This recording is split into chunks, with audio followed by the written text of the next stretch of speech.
The story starts with a boy named Errol sharing a lunch table with his family. His father can't believe how relaxed he looks, admitting he barely slept last night from overthinking what kind of hero class his son might receive.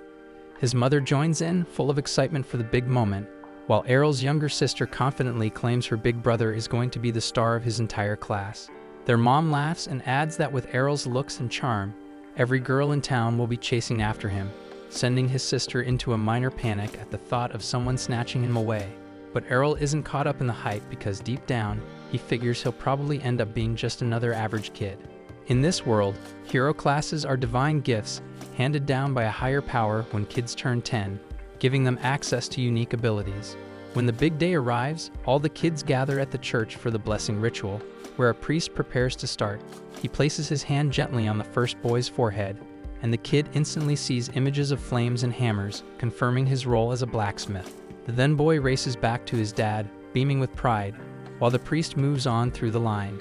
When Errol's turn finally arrives, his sister confidently declares he's destined for something crazy strong. He walks up to the priest, cheered on by his family. Around him, people begin to whisper, jealous of his bloodline, convinced he'll inherit advanced classes just like his famous parents, Farah the Sword Princess and Leon the Archmage. Once close, Errol closes his eyes and tries to concentrate, but no vision appears. The priest looks puzzled and finally announces that Errol is one of the rare cases, a hero with no class at all. Errol's family goes from thrilled to devastated in seconds, acting like they've been conned, and that his life is now completely doomed. The following morning, Errol starts training with a regular sword.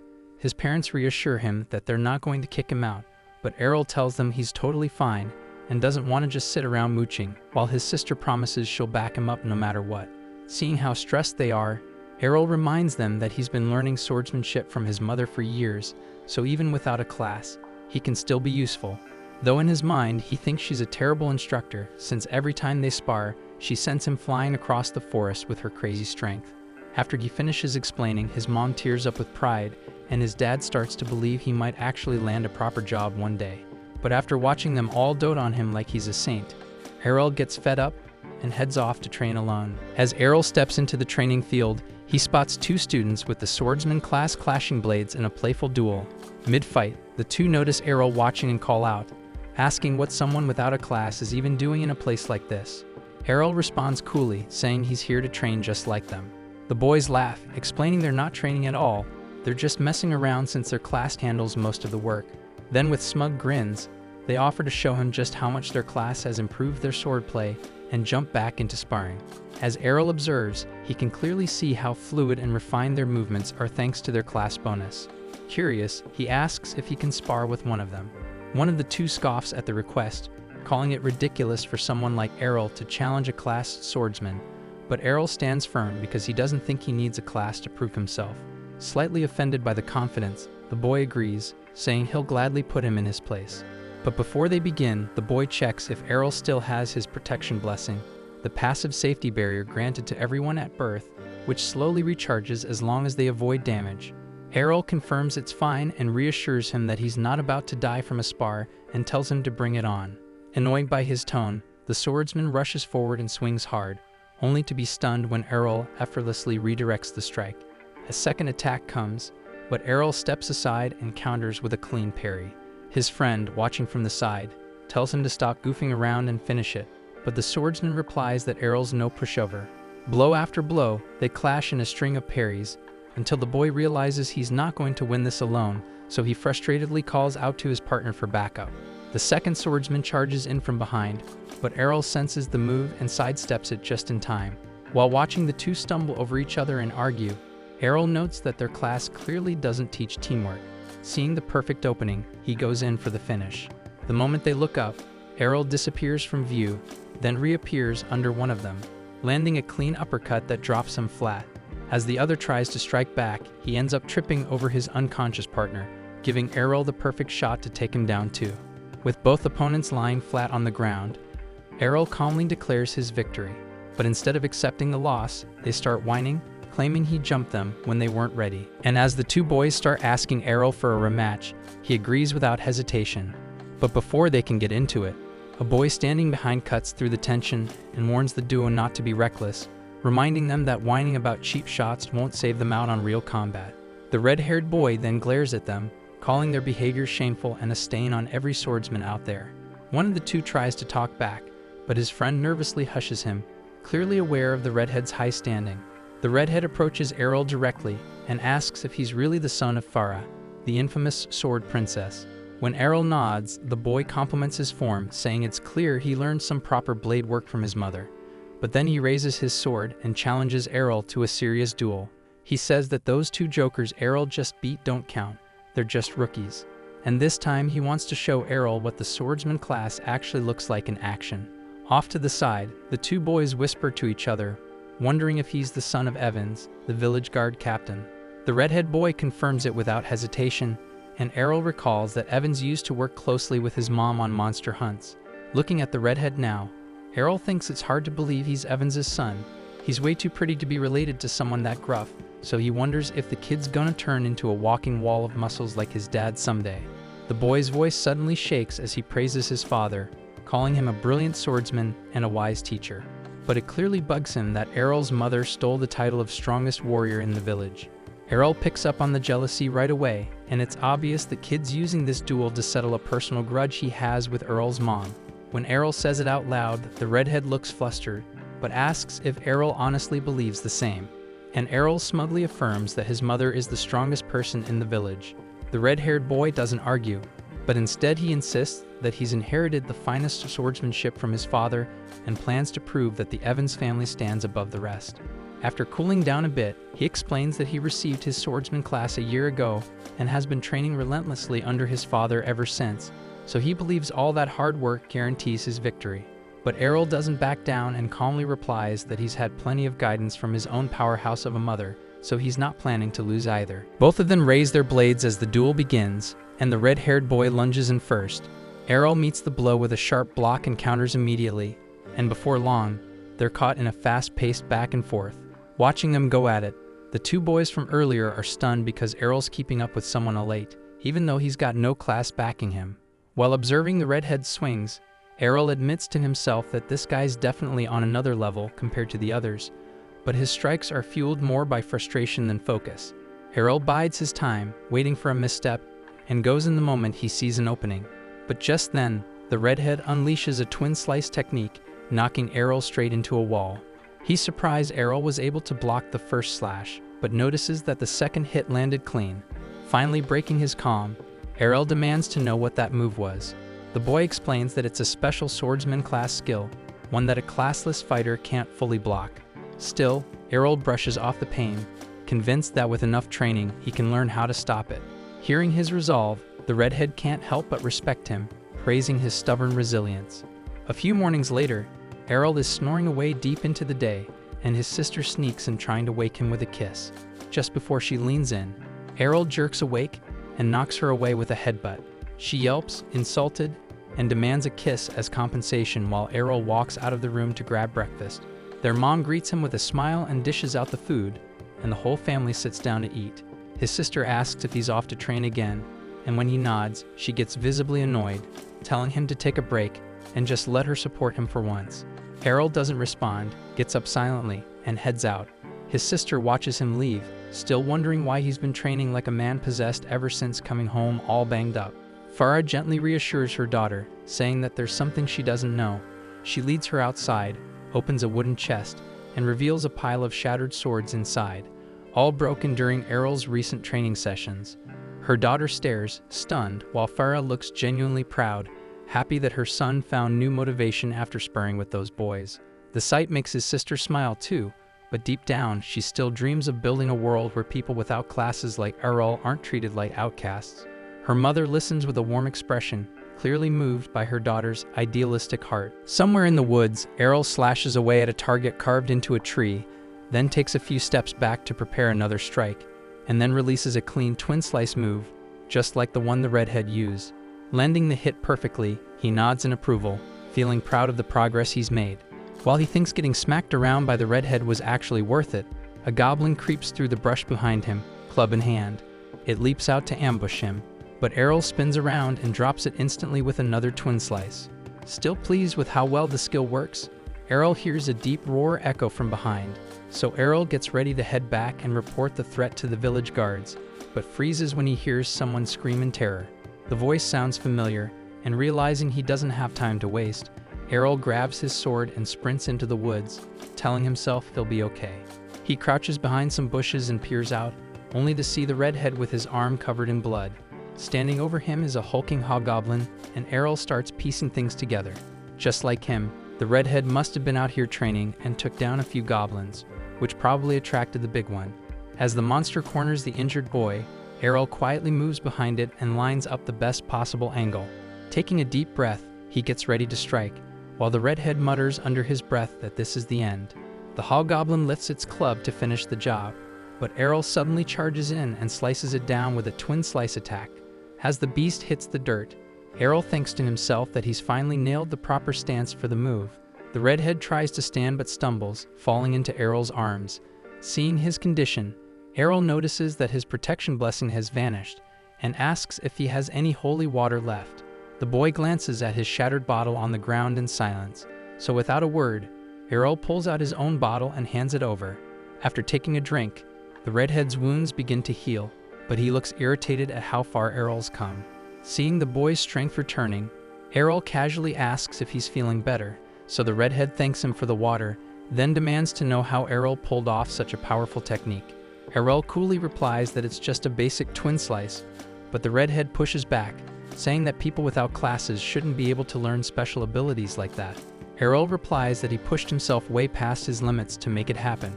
The redhead looks puzzled, so Errol explains how he broke down the rhythm, timing, and movement until it clicked. Then he smirks and says that his biggest training tool was the redhead himself. Getting pummeled by that skill over and over is exactly how he figured it out. And while the redhead tries to process everything he just heard, Errol casually tells him that he's been honing his twin slice specifically to beat him in their rematch. The redhead, clearly impressed by the dedication, agrees to take him on. Errol double-checks if he's really up for it, but the boy insists because it's the least he can do after getting saved and patched up by him. Errol blinks, surprised he actually understands how to return a favor, and the boy glares back, clearly offended by the implication.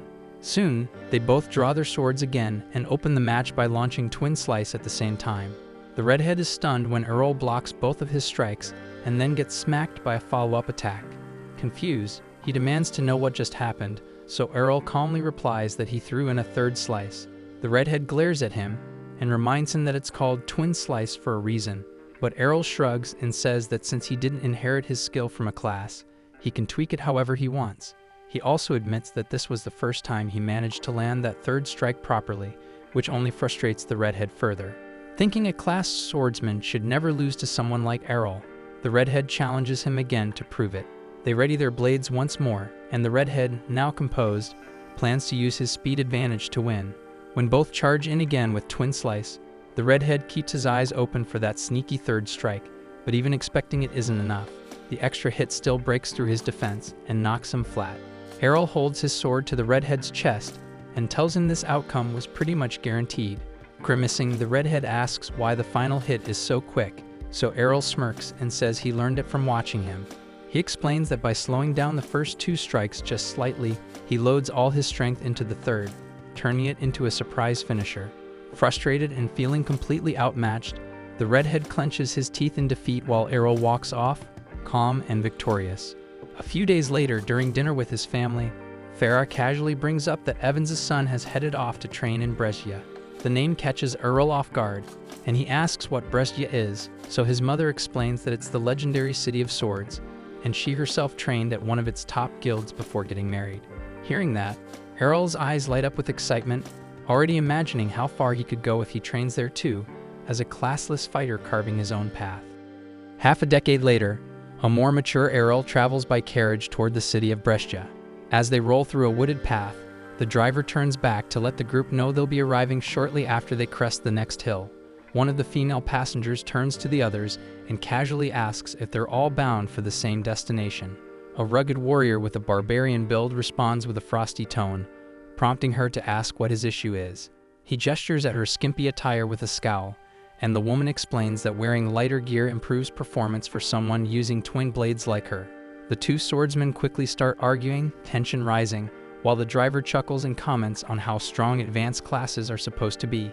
Suddenly, the carriage grinds to a halt as a swarm of wild orcs blocks the path ahead. The driver challenges the two fighters to show off their skills, but their boldness vanishes in an instant when the Orc King rises. A terrified noblewoman clings to the barbarian boy's arm, but he shoves her aside and bolts. The girl runs too, and the driver, seeing the chaos, also turns to flee. But Errol steps forward without a word and charges straight into the pack of orcs. He begins slicing through them with clean precision, and the driver spots him using a blink dash technique. Yet as the monsters close in from all sides, the driver figures there's no way Errol makes it out. Then in a blur, Errol spins like a cyclone and cuts down the entire horde. While everyone stares in disbelief, the driver immediately recognizes the move. It's Blade Dance, the iconic ability of the legendary Sword Princess. He's baffled and wonders how Errol can use that, because it's supposed to be exclusive to female classes. Right in front of him, Errol dodges the Orc King's massive weapon, flips over him mid-air, and plunges his sword deep into the monster's skull, dropping it instantly. Once it's over, Errol calmly walks back and tells the driver to continue toward Brescia. When he mentions he's heading there to grow stronger, the driver can't believe what he's hearing, saying Errol's already ridiculously powerful. Then an excited young man asks Errol what class he belongs to, and everyone is stunned when he says he doesn't have one at all.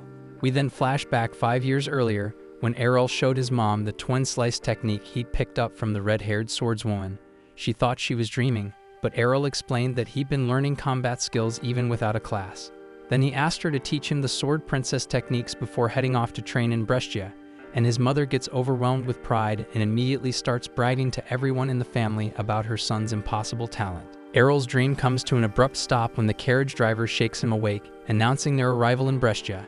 As Errol steps out, he notices swordsmen all around, many of them wielding the aura of seasoned veterans. Curious, he asks the driver about his class, but the man plays it off, claiming he's just a regular man. Errol doesn't buy it, pointing out how accurately the driver recognized his sword abilities, so clearly he's got skills. Cornered, the man admits he's actually a high-ranking holy knight. Errol then asks why someone like him is chauffeuring carriages, and the driver explains that whenever he grows weary of battle, he takes a break from combat by doing something simple, like driving passengers around. Errol nods, appreciating the idea of taking time off from constant training. The driver then recommends that he join a sword guild as a starting point.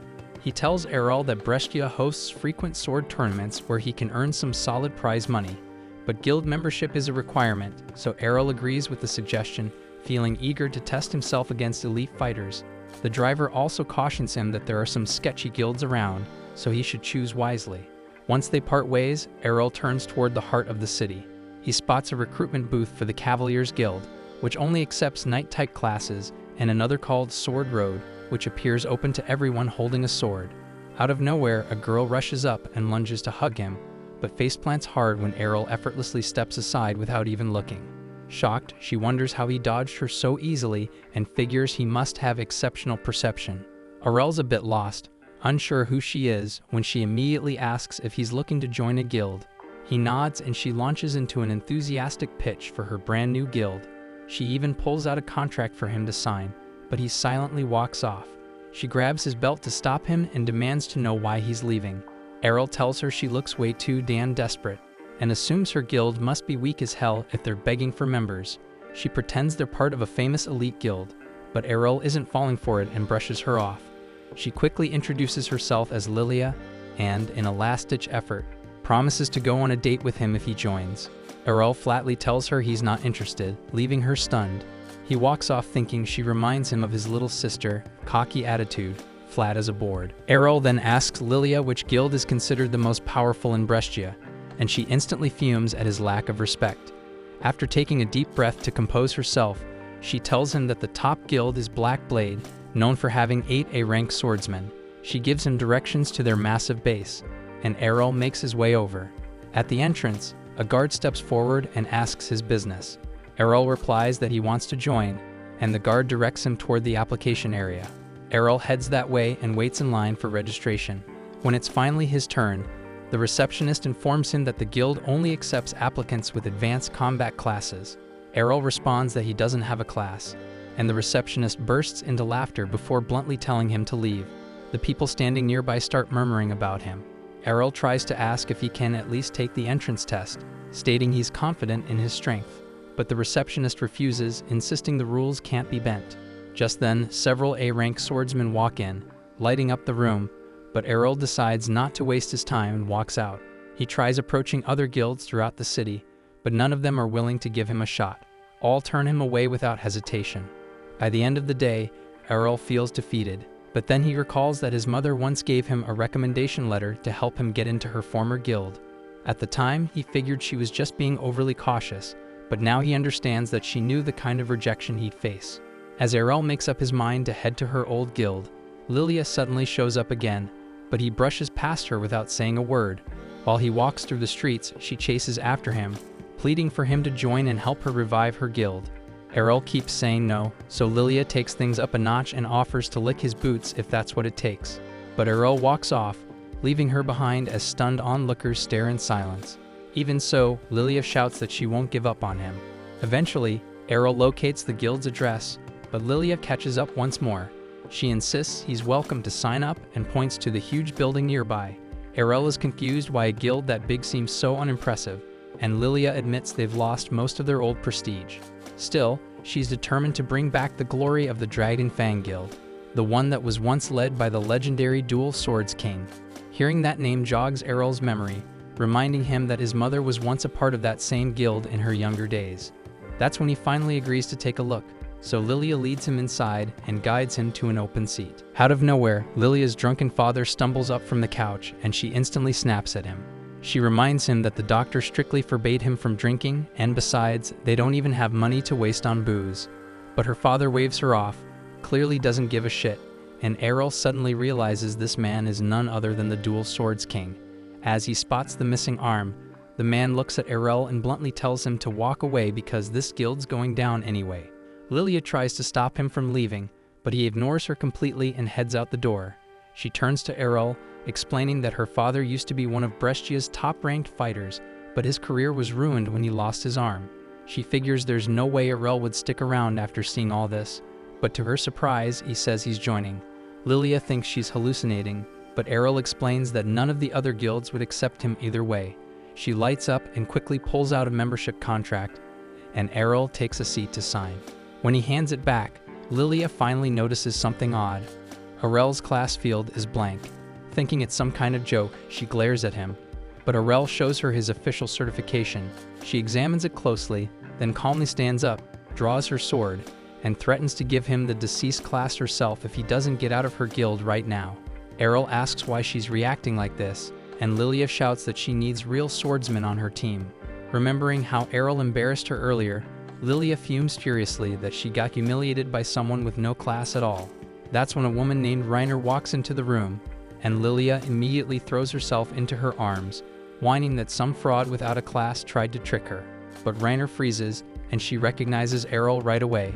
Errol's confused and asks how she knows him. Reiner smiles and says they're actually from the same village. She reminds him they used to spar when they were kids, but Errol still draws a blank. Then she says they crossed paths again 5 years ago, and Errol replies that he would remembered someone as gorgeous as her. Reiner's face goes red as a pepper, and that's when Errol finally remembers fighting a red-haired boy. Reiner laughs and reveals she's the daughter and only child of Captain Evans. Errol apologizes for not recognizing her sooner, and Reiner says it's fine, guessing her long hair probably threw him off. Thinking to himself that it wasn't her hair that changed, while his eyes drift toward her big melon. Just then, Lilia turns to Reiner and asks if this is the same classless kid who beat her. When Reiner nods, Lilia is stunned to realize it was him. Reiner's still a little sore about the past, says she's way stronger now and challenges Errol to a rematch, just like old times. The girls then escort Errol to the guild's training grounds, where Lilia can't believe Reiner is serious about dueling a guy with no class. But Reiner insists that Errol's strength is real, and she's determined to prove she can surpass him. Once they step into the arena, Lilia takes the role of referee and announces the start of the match. Reiner opens with a twin-blade strike, and Errol assumes he can block it easily. But to his surprise, her attack slices clean through his attack and lands a hit on his body. Confused, Errol wonders how she managed to break his attack. Reiner lowers her massive sword and explains that it's 5 times heavier than a normal blade, meaning he can't parry it using the same move.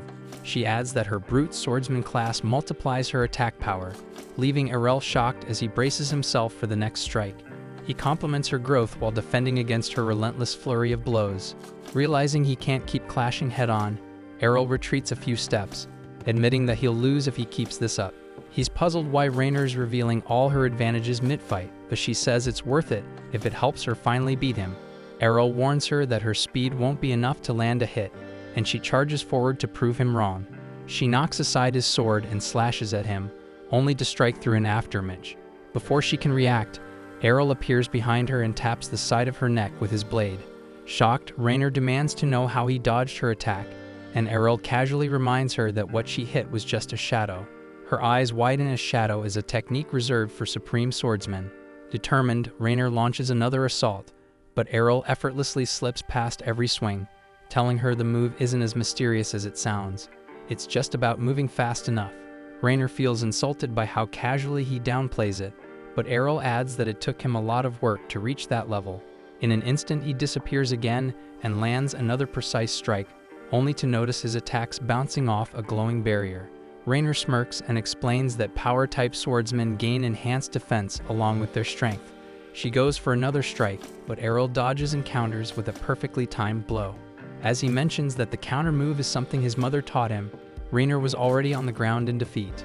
As the duel ends, Lilia stands frozen in disbelief before announcing Errol as the winner. Rainer feels crushed, frustrated that she still lost even after training so hard, while Errol compliments her technique and progress. Yet he adds bluntly that he's simply stronger, which makes Rainer's eyes well up. Lilia rushes over to console her, furious that Errol made her cry. He looks baffled, insisting he was being nice, but Rainer pretends she wasn't crying and storms back toward the guild. Once inside, both Errol and Lilia can hear her crying and shouting that she still lost, even after dedicating 5 long years to improving herself. After that, Lilia officially welcomes Errol as a new member of the guild. He notices how her attitude has completely flipped, though she pretends she believed in him all along. Remembering how aggressive she was before, Errol lets it slide and asks why the guild is falling apart. Lilia hesitates for a moment before admitting that they're deep in debt. When he asks how much, she motions for him to lean closer and quietly whispers the number in his ear, but she adds that they can clear all of it if they win the upcoming tournament.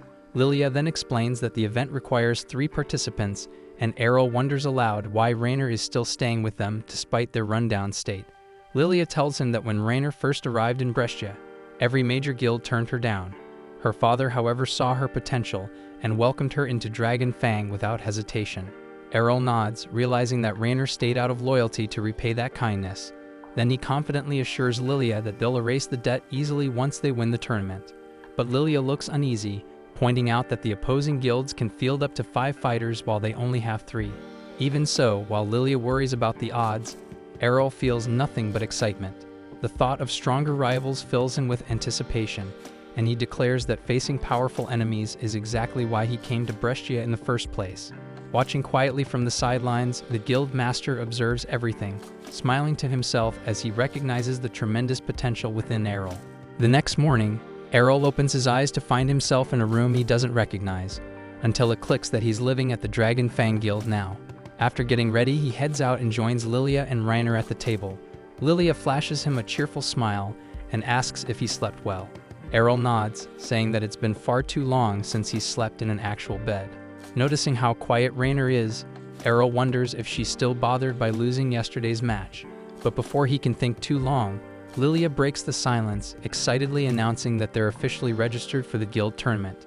Beaming with pride, she says Dragon Fang is registered and ready to fight. Errol curiously asks if the prize money is enough to wipe out their debt.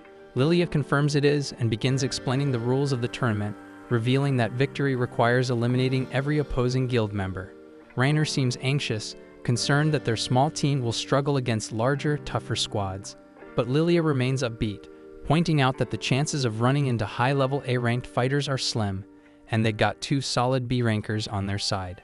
Errol looks puzzled at the mention of ranks, so Rainer scoffs at him for being clueless, and Lilia breaks it down, saying that swordsmen are ranked from D up to A based on overall combat power. She also mentions that only 20 people in all of Brescia hold the A rank, and that both she and Rainer are classified as B rank. And even though Errol beat Rainer, Lilia doesn't believe he's A rank, since the jump in strength between B and A is massive. All of a sudden, she remembers the matchups for the tournament are about to be revealed, and she rushes off to check. As Lilia heads out, Rainer stands up too, and Errol asks where she's going. When she says she's heading out to train, Errol confirms she's a power bladesman and asks if she has any other abilities tied to that class. She tells him about a skill called Guts, which boosts her defense barrier significantly. Eager to learn it, Errol stands up and grabs Rainer's hands. Rainer blushes, thinking he's about to flirt, but then he calmly asks her to beat him up using her sheathed blade. Errol tells her this will bring them closer, but Rainer gets flustered and says she's not into that freaking kind of relationship. Errol quickly explains that he's not trying to be weird. He just wants to understand how her gut skill works. Since the ability strengthens a person's resilience under pressure, he figures the fastest way to learn it is by letting her hit him over and over again. Rainer then reminds Errol that divine blessings can't simply be copied, and that her abilities were granted, not taught. But Errol brings up how he was able to learn both Twin Slice and Shadow, leaving her momentarily speechless. Without saying more, she leads him to the training field, where Errol asks to borrow her heavy sword. Rainer doubts he can even lift it, but her eyes widen in shock as he effortlessly draws it. Errol calmly tells her that it's thanks to the endless hours of training he's poured in, and he's confident he can master the Guts ability too. That's when Rainer finally acknowledges his determination. She agrees to help him learn, warning that she won't be holding back. Errol feels genuinely lucky to have such a powerful ally from his hometown. Blushing from his words, Rainer raises her blade, and their special training begins.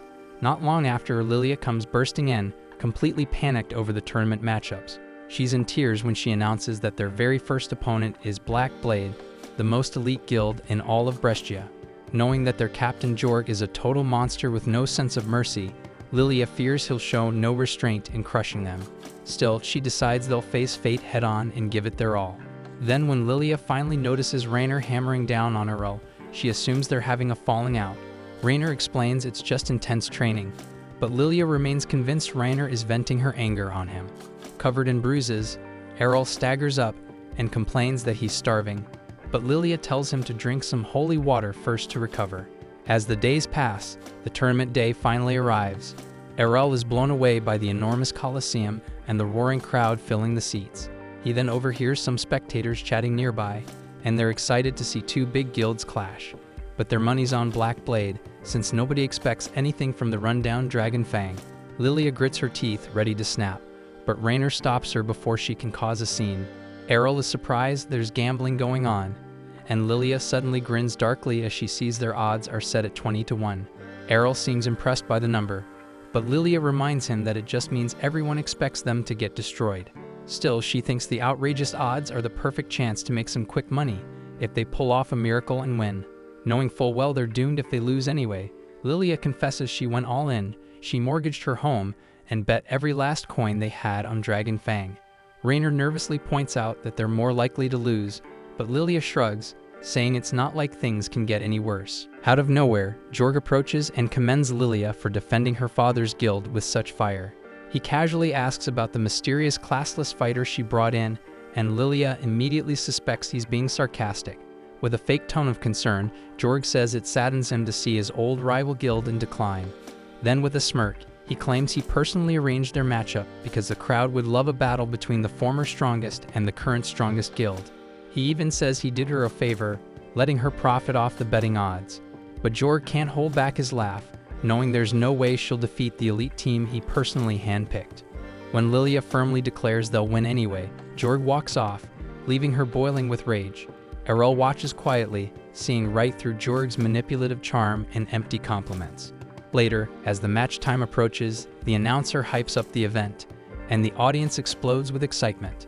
Errol observes that Jorg himself won't be participating and wonders if the guild master is showing mercy. Lilia quickly shuts that down, reminding him that Jorg's members are all A-rankers, and Rainer agrees that they're definitely not pulling any punches. But that only makes Errol more eager to face off against high-level swordsmen. Shortly, the announcer announces the first fight, Black Blade's Geo versus Dragon Fang's classless Errol. As Errol enters the battlefield, whispers ripple through the audience. People scoff, wondering why Dragon Fang would send someone with no class to be publicly embarrassed. Even Geo sighs and thinks that this fight is going to be a complete waste of time. As the match begins, Gio immediately teleports forward and stabs Errol with his sword. Lilia gasps in panic, but Rainer calmly says it's just a shadow clone. As the false image vanishes, Gio's confident smile begins to fade. He spins and thrusts again at the figure behind him, only for that one to dissolve as well. That's when he realizes there are now 2 more Errols standing across the arena. Thinking he can finish them all in one move, Gio charges up a blink dash and strikes, only to be caught off guard by a 3rd version behind him. The 3 shadows all lunge at once, and Gio manages to destroy them, but it's too late. The real Errol emerges from beneath him and lands a clean hit, dropping Gio in a single blow. Crumpled on the ground, Gio struggles to understand how Errol summoned 3 illusions at once, but Errol casually explains that his mother can create 5 shadows without breaking a sweat. With the match over, the announcer calls Errol the winner, and the crowd erupts into cheers. Lilia jumps up, celebrating, while Rainer stares in disbelief that Errol just crushed an A-rank swordsman like it was nothing. As the medics carry Gio off the field, Errol reflects on how clean Gio's critical attack was and thinks that he still has a long way to go before he can replicate this skill. At the same time, the audience is left stunned, unable to believe that someone without a class could outperform an elite swordsman. As Jorg watches from a distance, silently clenching his jaw, the next round begins. Black Blade's second fighter lunges forward, slashing at Errol, but he deflects each strike with ease. Without hesitation, Errol counters with a flawless twin slice, cutting his opponent down and securing another swift win. In the following bout, Errol faces an agile fighter wielding a dagger for close-range combat, but before the man can react, Errol vanishes like a phantom and reappears behind him, knocking him out cold. Even Rainer and Lilia are caught off guard because he's just scored 3 victories in a row. Rainer turns to Lilia and asks why she isn't stepping in to fight yet. Lilia, knowing full well she'd stand no chance, decides to focus on cheering instead. She gets Rainer to join in, and they both watch as Errol takes on his next challenger, a heavily armored shield user. Errol dodges every strike with precision while his opponent glares, accusing him of lying about being classless. Errol compliments the man's techniques, saying he'll need to wear him down over time since breaking through his defenses head-on isn't an option. But the shield bearer scoffs, insisting someone with no class shouldn't even be able to fight him at all. Errol responds that everything he has came through relentless effort. The shield fighter dismisses that, saying effort alone can't compete with the power granted by classes. He then fakes a sword swing and rushes in with a shield bash instead, but Errol sees right through it and counters mid-move using his newly learned foresight ability. The parry knocks the shield out of the man's grasp, stunning him. He wonders if Errol picked up the technique by watching his previous opponent. Errol admits to himself that he's still a long way from mastering it, but he's gotten good enough to replicate it mid-fight. Then Errol nails him with another counter kick, impressing even his foe with how quickly he learns. Then Errol calmly walks over to the fallen shield and picks it up.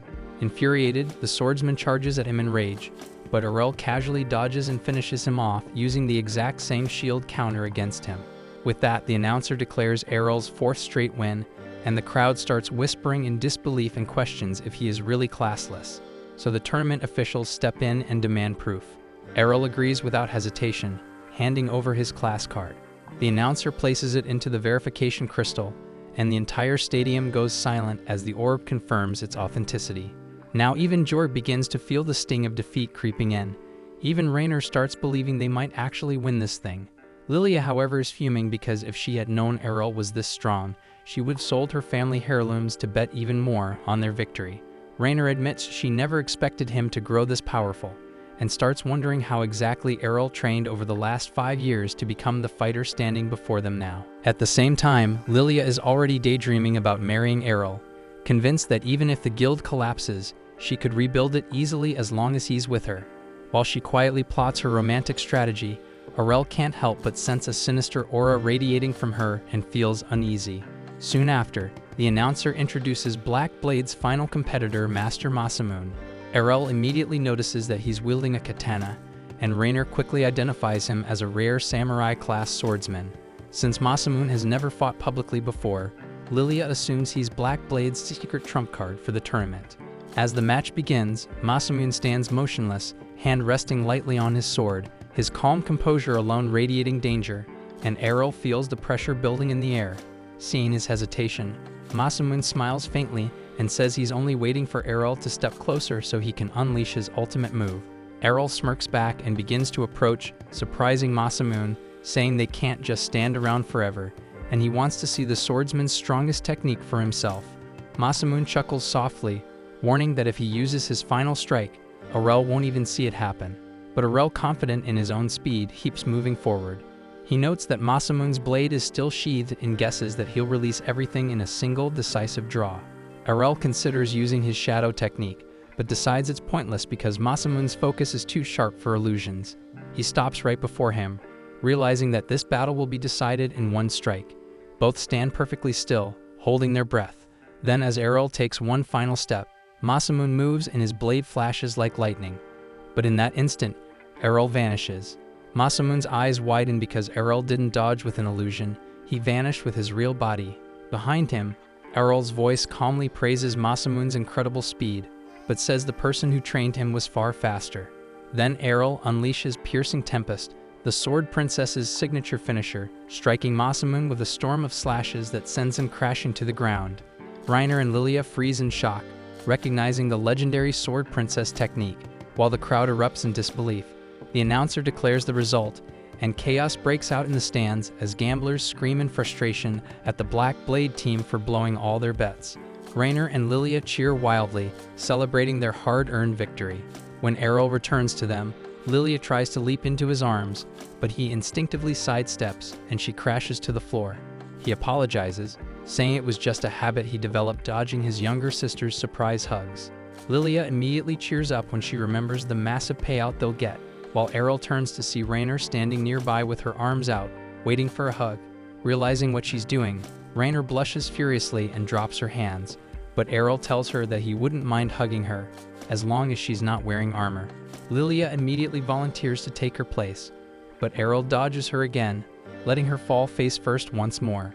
Watching from afar, Jorg grits his teeth, seething with rage as he silently vows to make them pay for this defeat.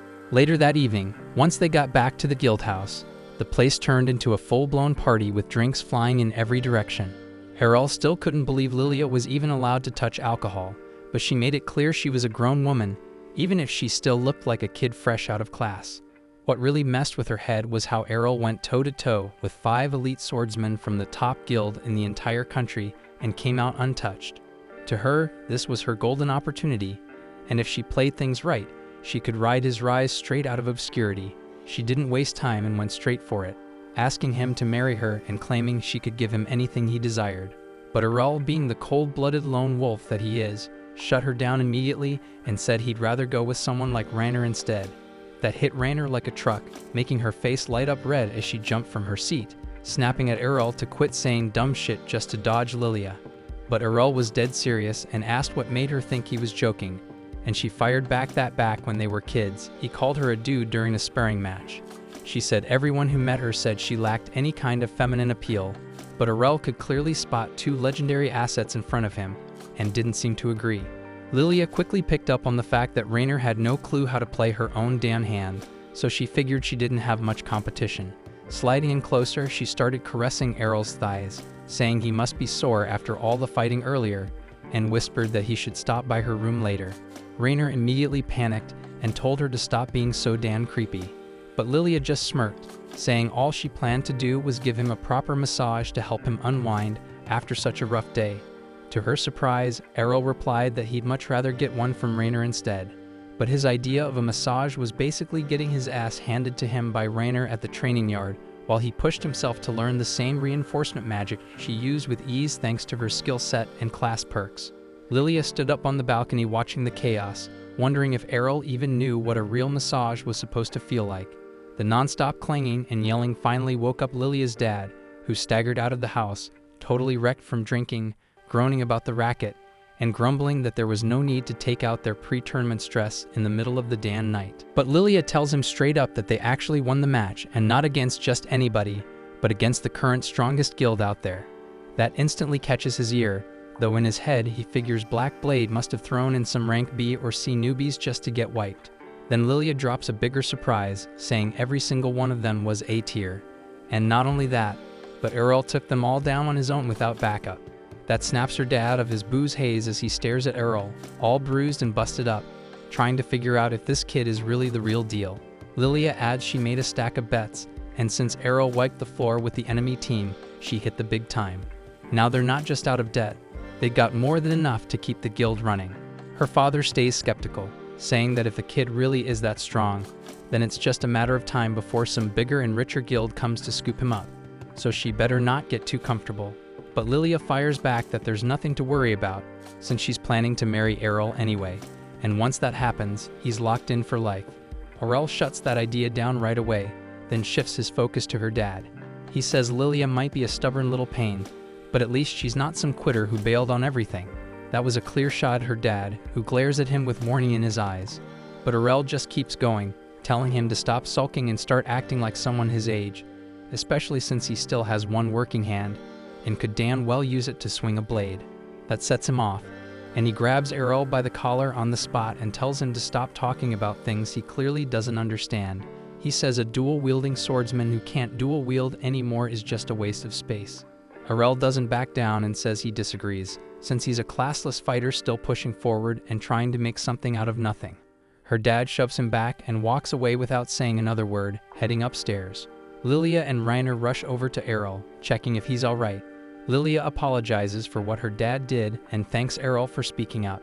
Errol says even with one arm gone and years of doing nothing, her dad is still insanely strong, and it's a shame all that strength and experience is going to waste.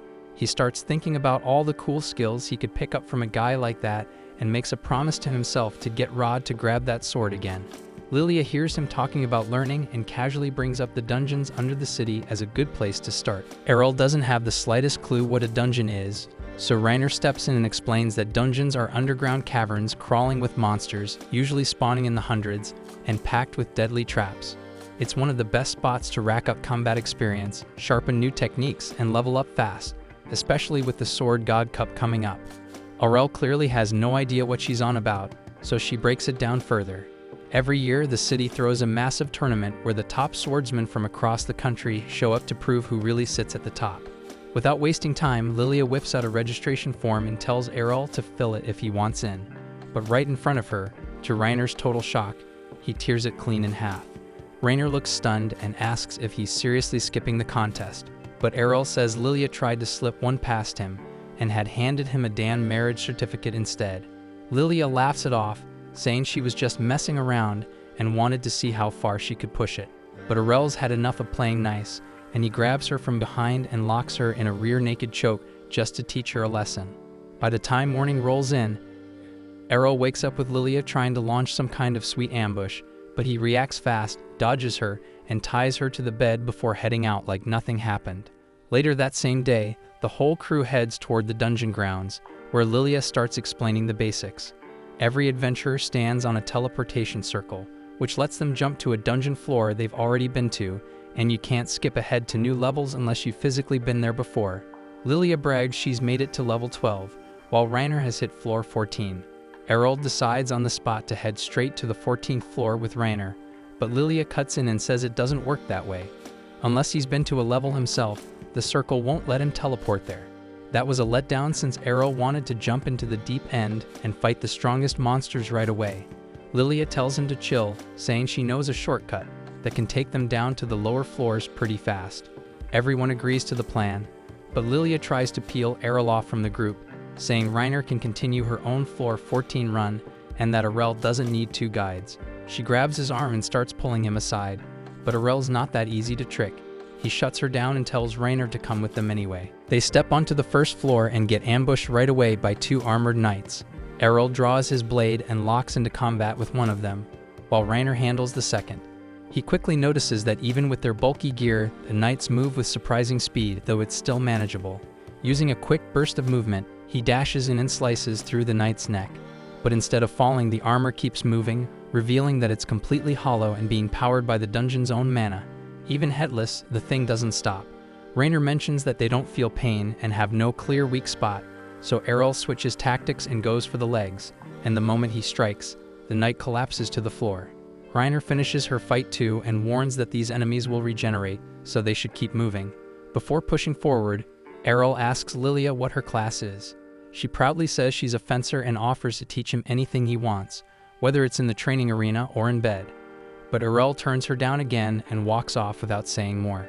Just before they reach the second floor, they hear a voice crying for help behind a nearby door. As they approach, they find a man drenched in blood, kneeling on the floor and begging them to save him. Rainer suggests taking him to the surface, but he refuses, claiming his teammates are still trapped inside after triggering a trap. He pleads for their help, and Lilia instantly asks how much he's offering. To her surprise, he actually hands over a decent amount of cash from his gambling winnings. Still, something about the guy doesn't sit right with Errol. Walking behind him, Errol watches closely. From his own experience, anyone bleeding that badly wouldn't even be able to sit up without holy water, let alone walk all the way back here. He realizes the blood and wounds are completely fake, but he keeps it to himself, thinking this might turn into something more entertaining. The man leads them into a hidden chamber where they spot a long trail of blood and a small puddle in the center, with a single gold coin placed neatly in the middle. Lilia's eyes light up the second she sees the coin. As she reaches for it, a teleportation circle activates beneath their feet. Rainer catches on that they've walked straight into a trap, while the man smirks and admits he got paid well to set it up. What he didn't expect was for the magic circle to drag him along too. They'd all reappear on a floor none of them recognize, not even Rainer, which means it's deeper than the 14th level. But so far no enemies have shown up. The man who faked his injuries was now trembling uncontrollably, his voice cracking as he muttered that they'd somehow stumbled onto the dungeon's final floor, the one said to house the advanced sword god. Right then, a knight clad in rainbow-colored enchanted armor appeared before them. Lilia wasn't buying any of it, brushing off the whole sword god class as a dumb legend. Errol, on the other hand, instantly recognized how bad the situation was. He shoved Lilia to the ground just as the sword god unleashed a high-speed slash that tore straight through the dungeon walls. The moment the dust settled, the sword god charged directly at Errol. He barely managed to lift his sword in time to block the hit, and even then, the force slammed him into the wall. Still, he realized he only survived it thanks to the reinforcement training Rainer had drilled into him. He went on the counterattack immediately, swinging at the knight, but his opponent was insanely fast and danced backward with expert-level footwork. That made Errol grin, saying this was the perfect time to test his limits. His party was stunned as he stepped in again, using the same divine step technique, launching a flurry of strikes that the knight caught and blocked one by one. The pressure pushed the knight back, but he suddenly activated a skill that spiked the gravity in the room, pinning everyone else to the floor. But Errol stayed on his feet with ease because he'd already gone through this kind of pressure back when he was a kid. His mom used to train him under the same conditions, where standing alone took everything he had. When she came at him back then, he was completely helpless. But now things had changed. He pulled out the gold coin and used it to cancel the effect, opening a small window in the knight's defenses. Errol didn't waste it, and he tapped into one of his strongest moves, a technique called Infinite Break. The impact shattered the knight's body completely, leaving the others in stunned silence. He then took a sip of holy water to recover his strength, and then the entire group exited the dungeon safely through the teleportation portal. Back at the tavern, Rod was once again drowning himself in booze when he overheard three loudmouth punks bragging about how they lured the new recruits from the Dragon Fang Guild straight into a trap, proudly saying those poor bastards probably weren't coming back. Rod stood up, walked over, and shattered their table with a single punch. He demanded they spill everything they knew, but before they could answer, Jorg stepped in and called him a useless drunk. Rod instantly put the pieces together. If Jorg was involved, then Lilia's odds of making it out alive were practically zero. Crushed by the thought, he lunged at Jorg in a rage, only to get tossed aside like garbage. He hit the ground hard, stuck there on his knees, wishing there was something he could do to save his little girl. But then a voice by the door pulled his attention. He turned around and saw Lilia walking in with Errol and Rainer, casually talking about how hungry they were. Lilia quickly spotted her father and that smug bastard Jorg, but she was caught off guard when Rod pulled her into a tight hug and quietly thanked whatever was up there that she was still alive. Rainer stepped forward and called Jorg out on the spot, saying they got everything from his lackey, who confessed the whole thing was his doing. Jorg, like any sleazy politician, denied everything without hesitation and claimed that anyone who enters the dungeon is responsible for their own damn safety. And Errol couldn't exactly argue with that. Rod warned Jorg that he wasn't going to walk away from this clean. Jorg brushed him off again, called him a washed-up drunk who should have stayed in the gutter, and left without a care. Errol just stood there wondering what kind of garbage he'd have to deal with next. A few days pass, and Lilia receives a scroll listing the complete lineup for the tournament's preliminary brackets. Much to her disappointment, she finds out that she's been placed in the same bracket as Errol, a discovery that instantly crushes her hopes, since it means her chances of winning the prelims and representing her guild in the main tournament are now almost non-existent. Errol, slightly puzzled by how the preliminaries work, is quickly brought up to speed by Rainer, who explains that the Sword God tournament draws such an overwhelming number of participants that it's impossible to include everyone in the main bracket. As a solution, the city runs a preliminary round where participants are sorted into random brackets based on a dice roll. It's entirely luck-based who ends up facing whom, and the winner of each bracket earns direct entry into the official tournament. Looking over the scroll Rainer is holding, Errol notices that she's actually placed in a different group than Lilia. She quietly breathes a sigh of relief and offers a silent prayer of thanks, knowing she wouldn't stand a chance against him if they had been matched. She then starts praying again, this time for a smooth path through her prelims. When Errol jokingly teases her about having unresolved daddy issues, Lilia cuts in, saying it's time to return to the dungeons for more training. Errol, on the other hand, seems completely fed up with dungeon crawling and just wants to bail. Lilia tries to play the charm card, insisting that she needs a strong man to protect her if anything goes sideways. Rainer, watching this unfold, makes a mental note of how helpless she sounds and quietly vows to give her a lesson or two about standing on her own. Just then, before anyone can leave, Rod enters the room with exaggerated concern, pulling his daughter into an embrace and reminding her to be extra cautious, just in case Jorg decides to make another move. Lilia sees the fear in her father's expression and promises to be careful before heading out. As Rod turns around, he finds Errol silently watching him with a judging stare. Rod defends himself, saying there's still time for him to get his act together and be a better father. Errol simply smiles and responds that it's never too late to be a decent person, then walks off. 2 weeks later, the day of the preliminaries finally arrives. The matches kick off as crowds roar from the sidelines, cheering on the fighters as blades clash and sparks fly. Bit by bit, the ranks begin to thin as combatants are knocked out, and Lilia unfortunately ends up losing her match, without even making it far enough to face Errol. Lilia then sulks quietly in the corner, brooding over the outcome and clearly disappointed, as she had at least hoped to make it to the finals this time. But Errol shows no sympathy for her frustration, casually remarking that all her concern about being in the same bracket as him was pointless because she would have lost either way. His bluntness only deepens Lilia's gloom, but she quickly gathers herself and warns him to stay alert, even with his strength, since the other finalist in their group has a few tricks that might catch him off guard. Errol, on the other hand, doesn't seem remotely concerned and remarks that he's already encountered nearly every kind of technique during his battles inside the dungeons, so it's unlikely this opponent would catch him off guard.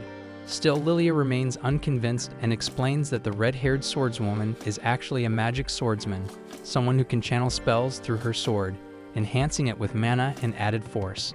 That detail catches Errol's attention, as he hadn't expected the tournament, centered on pure swordsmanship, to allow the use of magic. But Lilia clarifies that it doesn't matter what class you belong to. As long as you're affiliated with a guild, you're qualified to compete in the tournament. Just then, the announcer calls for Errol to take the stage, and Lilia wishes him good luck. He makes his way into the arena and comes face to face with the red-haired girl, who bluntly declares that she's a magic swordsman, and that her class is fully recognized in the tournament.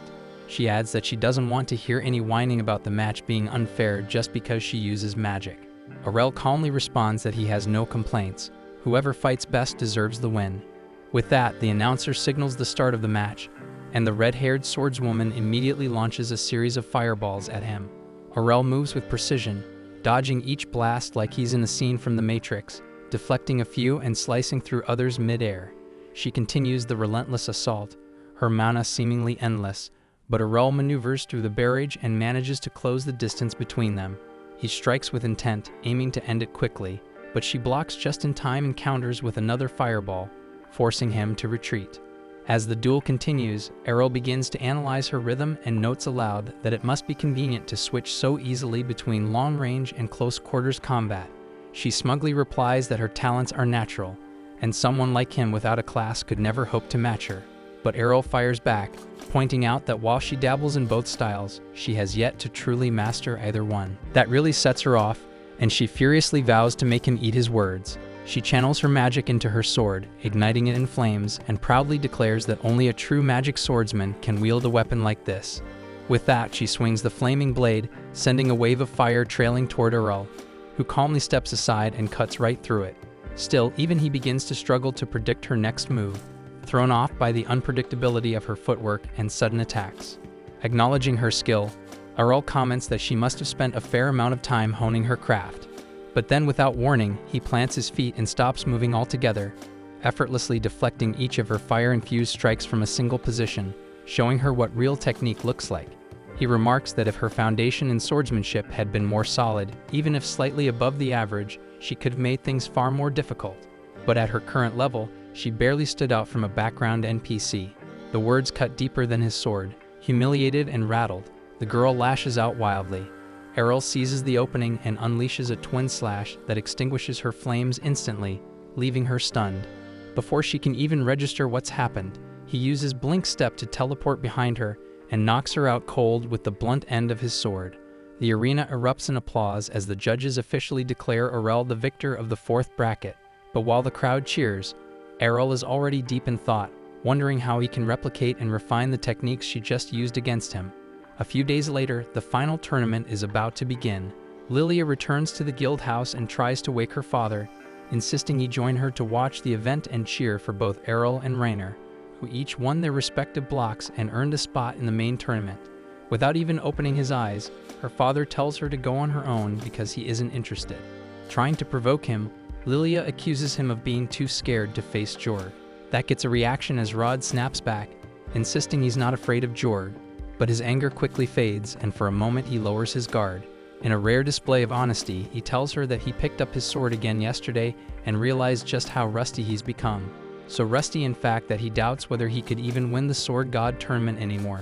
Lilia is instantly furious, reminding him that she didn't even qualify for the prelims, so hearing a man who still could make the finals calling himself rusty is beyond insulting. She tells him to take a good look around. Most swordsmen train their entire lives and still don't make it past the first round, while he still has what it takes to stand among the top. Eventually, Rod agrees to come along, and as they make their way to the stadium, his thoughts drift back to the days when he trained Rainer, back when he still had both arms, before becoming the one-armed relic he is now. He reflects on those memories with quiet warmth and finds himself wondering how Rainer will fare today.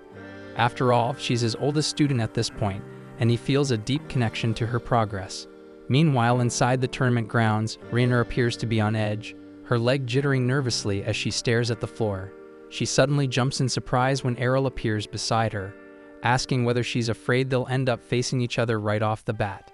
The question snaps her out of her anxious thoughts, and she instinctively tries to punch him, but Errol catches her fist mid-air just as the judges announce the opening match. Jorg, the reigning champion, will face Errol, the mysterious classless swordsman who's shocked everyone with his undefeated run so far. Errol rises to head to the arena, and Rainer gently grabs his hand to wish him luck. Errol then steps onto the battlefield, and from the stands, Lilia yells out, cheering him on with a crude but heartfelt battle cry, telling him to crush Jorg and shred him into 64 pieces.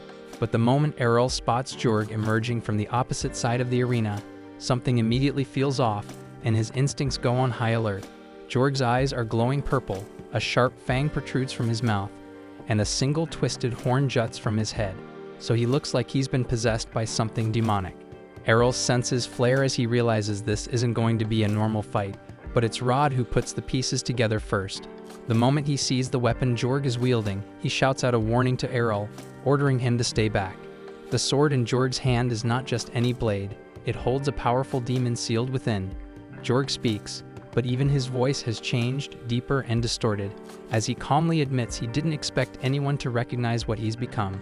Lilia, clearly unsettled, doesn't understand that Jorg should know exactly who Rod is, but Rod explains that this isn't Jorg speaking anymore.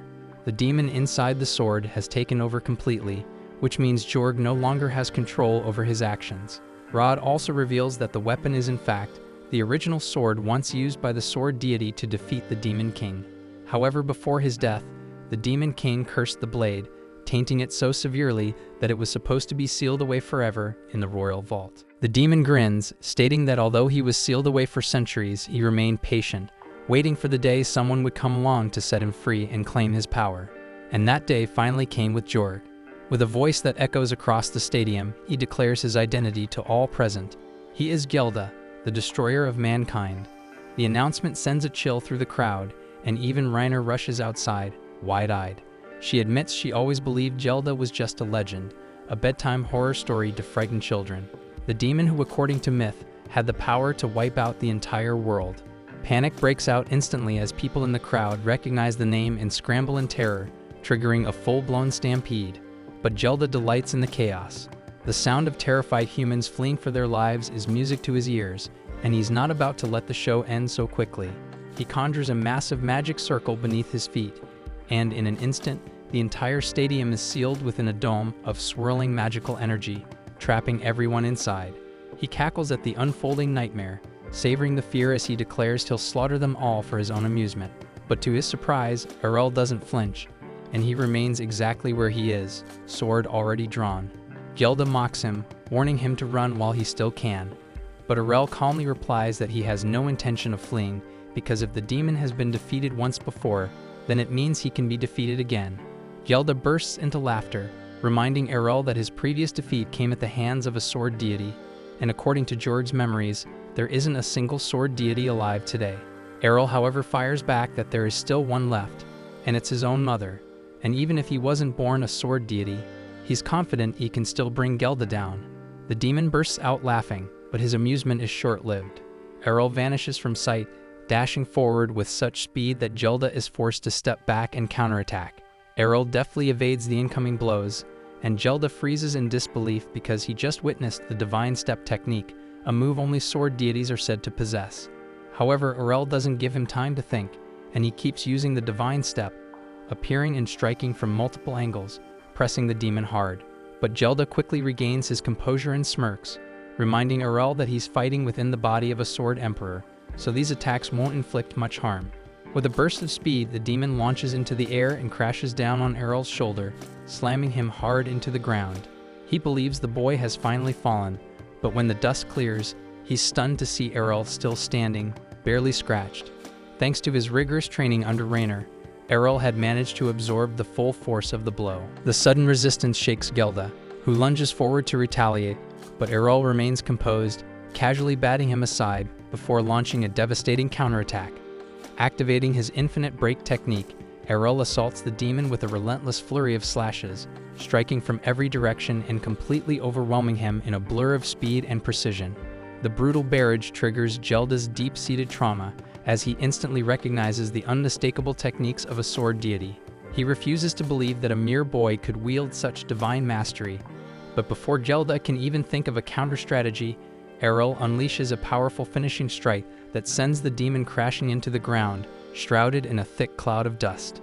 The crowd erupts in applause, believing Errol has vanquished the demon for good, but Gelda is far from finished. His true body was never Jord, it was the sword itself, so all of Errol's damage had only harmed the host. Still very much alive, Gelda begins desperately searching for a new vessel. In a split second, he hurls himself toward Rod. Reacting instantly, Errol shoves Reiner out of harm's way while Rod steps forward, placing himself between the demon and his daughter. As the dust settles, a chilling scene emerges, and we see Rod standing motionless, the cursed sword in his hand, and its blade now pressed against Lilia's throat. Errol clenches his jaw, furious with himself for overlooking the sword. He now realizes that he should have targeted the blade, not Jord's body, but it's too late. Gelda snarls a threat, warning Errol that if he so much as flinches, Lilia dies. But Errol moves freely, defying him, and tells him plainly that he can't kill her. Reiner is stunned, unable to understand why he's provoking a demon. But when Gelda tries to force Rod's hand to strike Lilia, it doesn't move.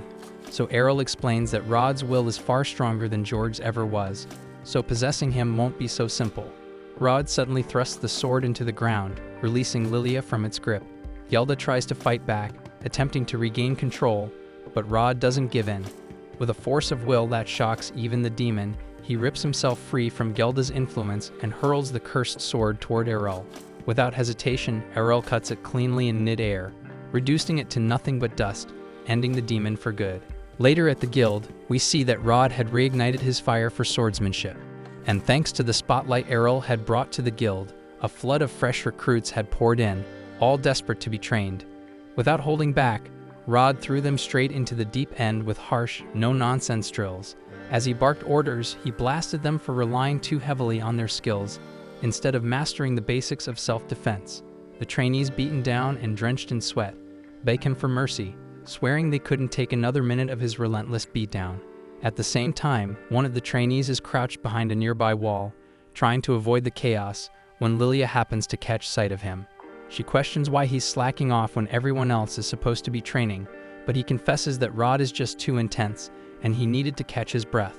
Lilia acknowledges that her father has definitely become more passionate about swordsmanship ever since he met Errol. Speaking of Errol, the student asks where he is, since he hasn't shown up all day. Lilia then reveals that Errol actually left the guild recently, and Rainer's gone too because she ran off to find him. Lilia has been holding it together until now, but the moment she says it out loud, her emotions catch up with her, and she breaks down in tears, feeling it's unfair that Errol would leave her behind without saying anything. As for Errol, he's currently on his way back to his hometown.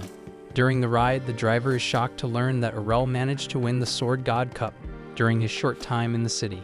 He asks if Errol is really okay with leaving now, right at the peak of his fame, but Errol explains there's nothing left for him to gain by staying because he's learned everything he could, and what matters now is returning home, where he finally intends to put all his skills to the test. Because this time, with everything he's gained, he might actually be able to defeat his mom. Back in Errol's hometown, his mother is in the garden, casually picking flowers when Errol tries to sneak up on her. But before he even gets close, she calls him out without turning around. She welcomes him back warmly and remarks that he's definitely grown stronger, especially since she didn't notice his presence until he was practically right behind her. Errol straightforwardly tells her that he won the Sword God Cup, and she lights up with pride, saying she won it too when she was his age.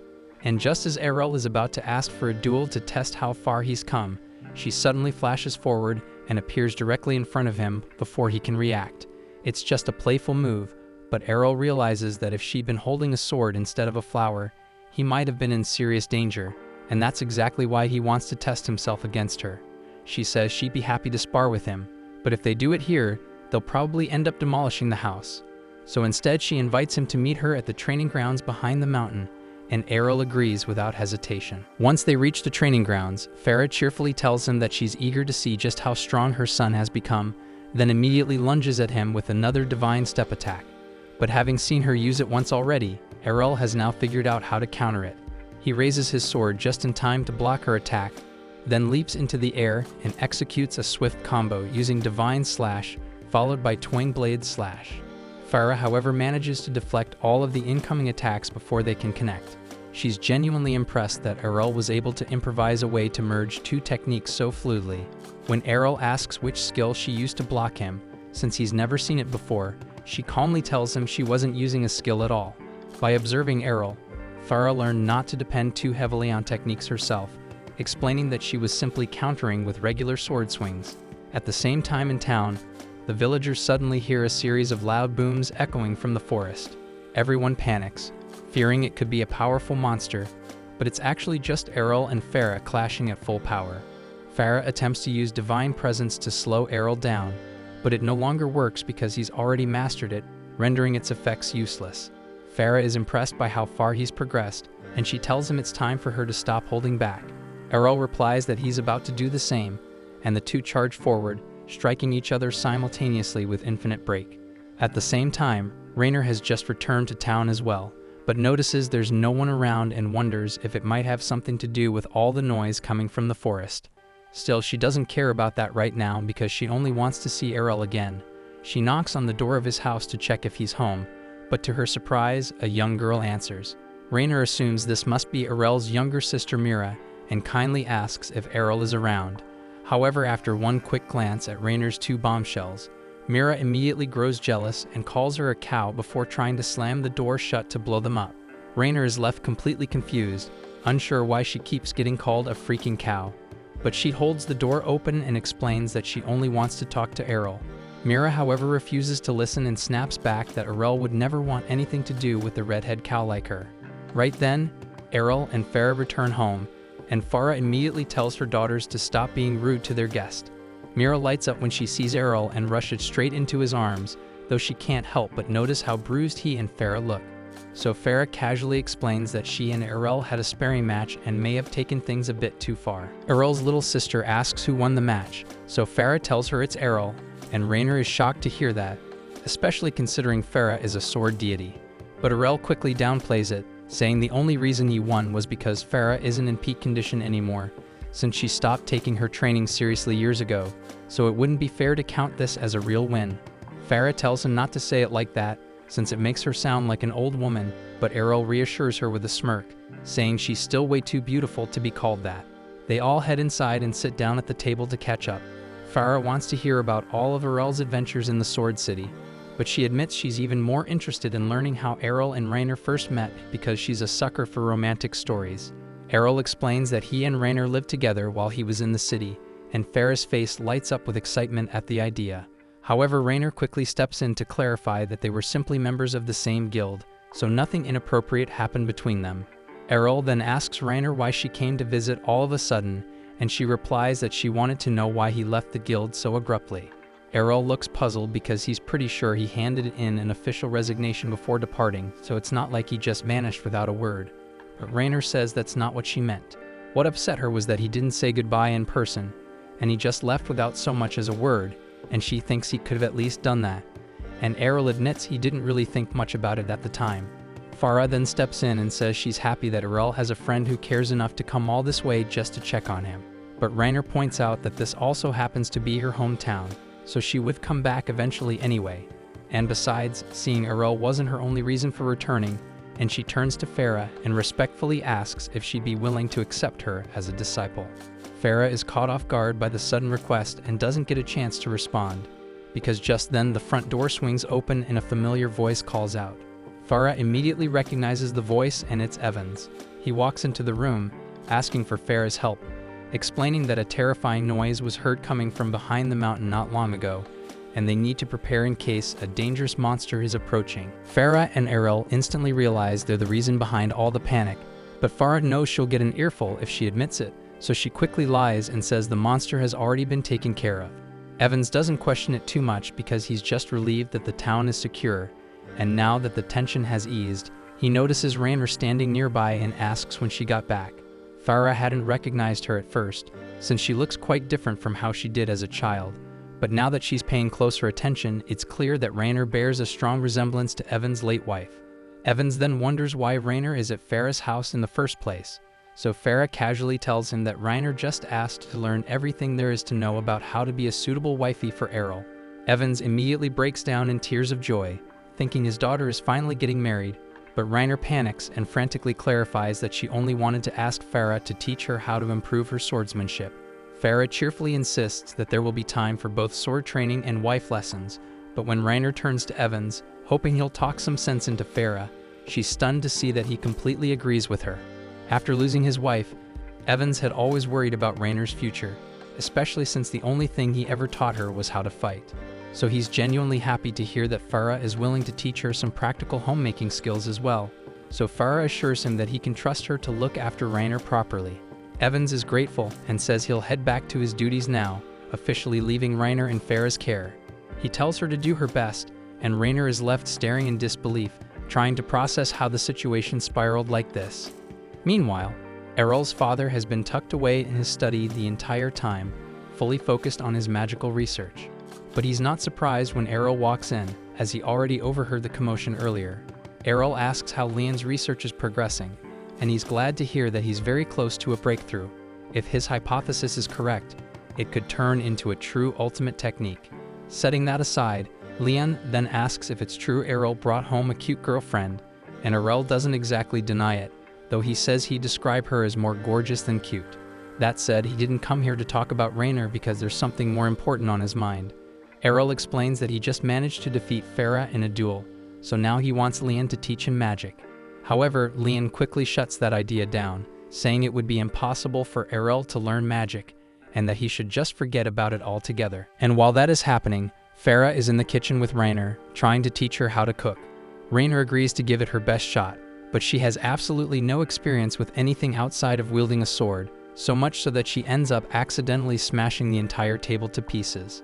Rainer apologizes for the mess, but Farah laughs it off, saying it just means they'll have to start with the absolute basics.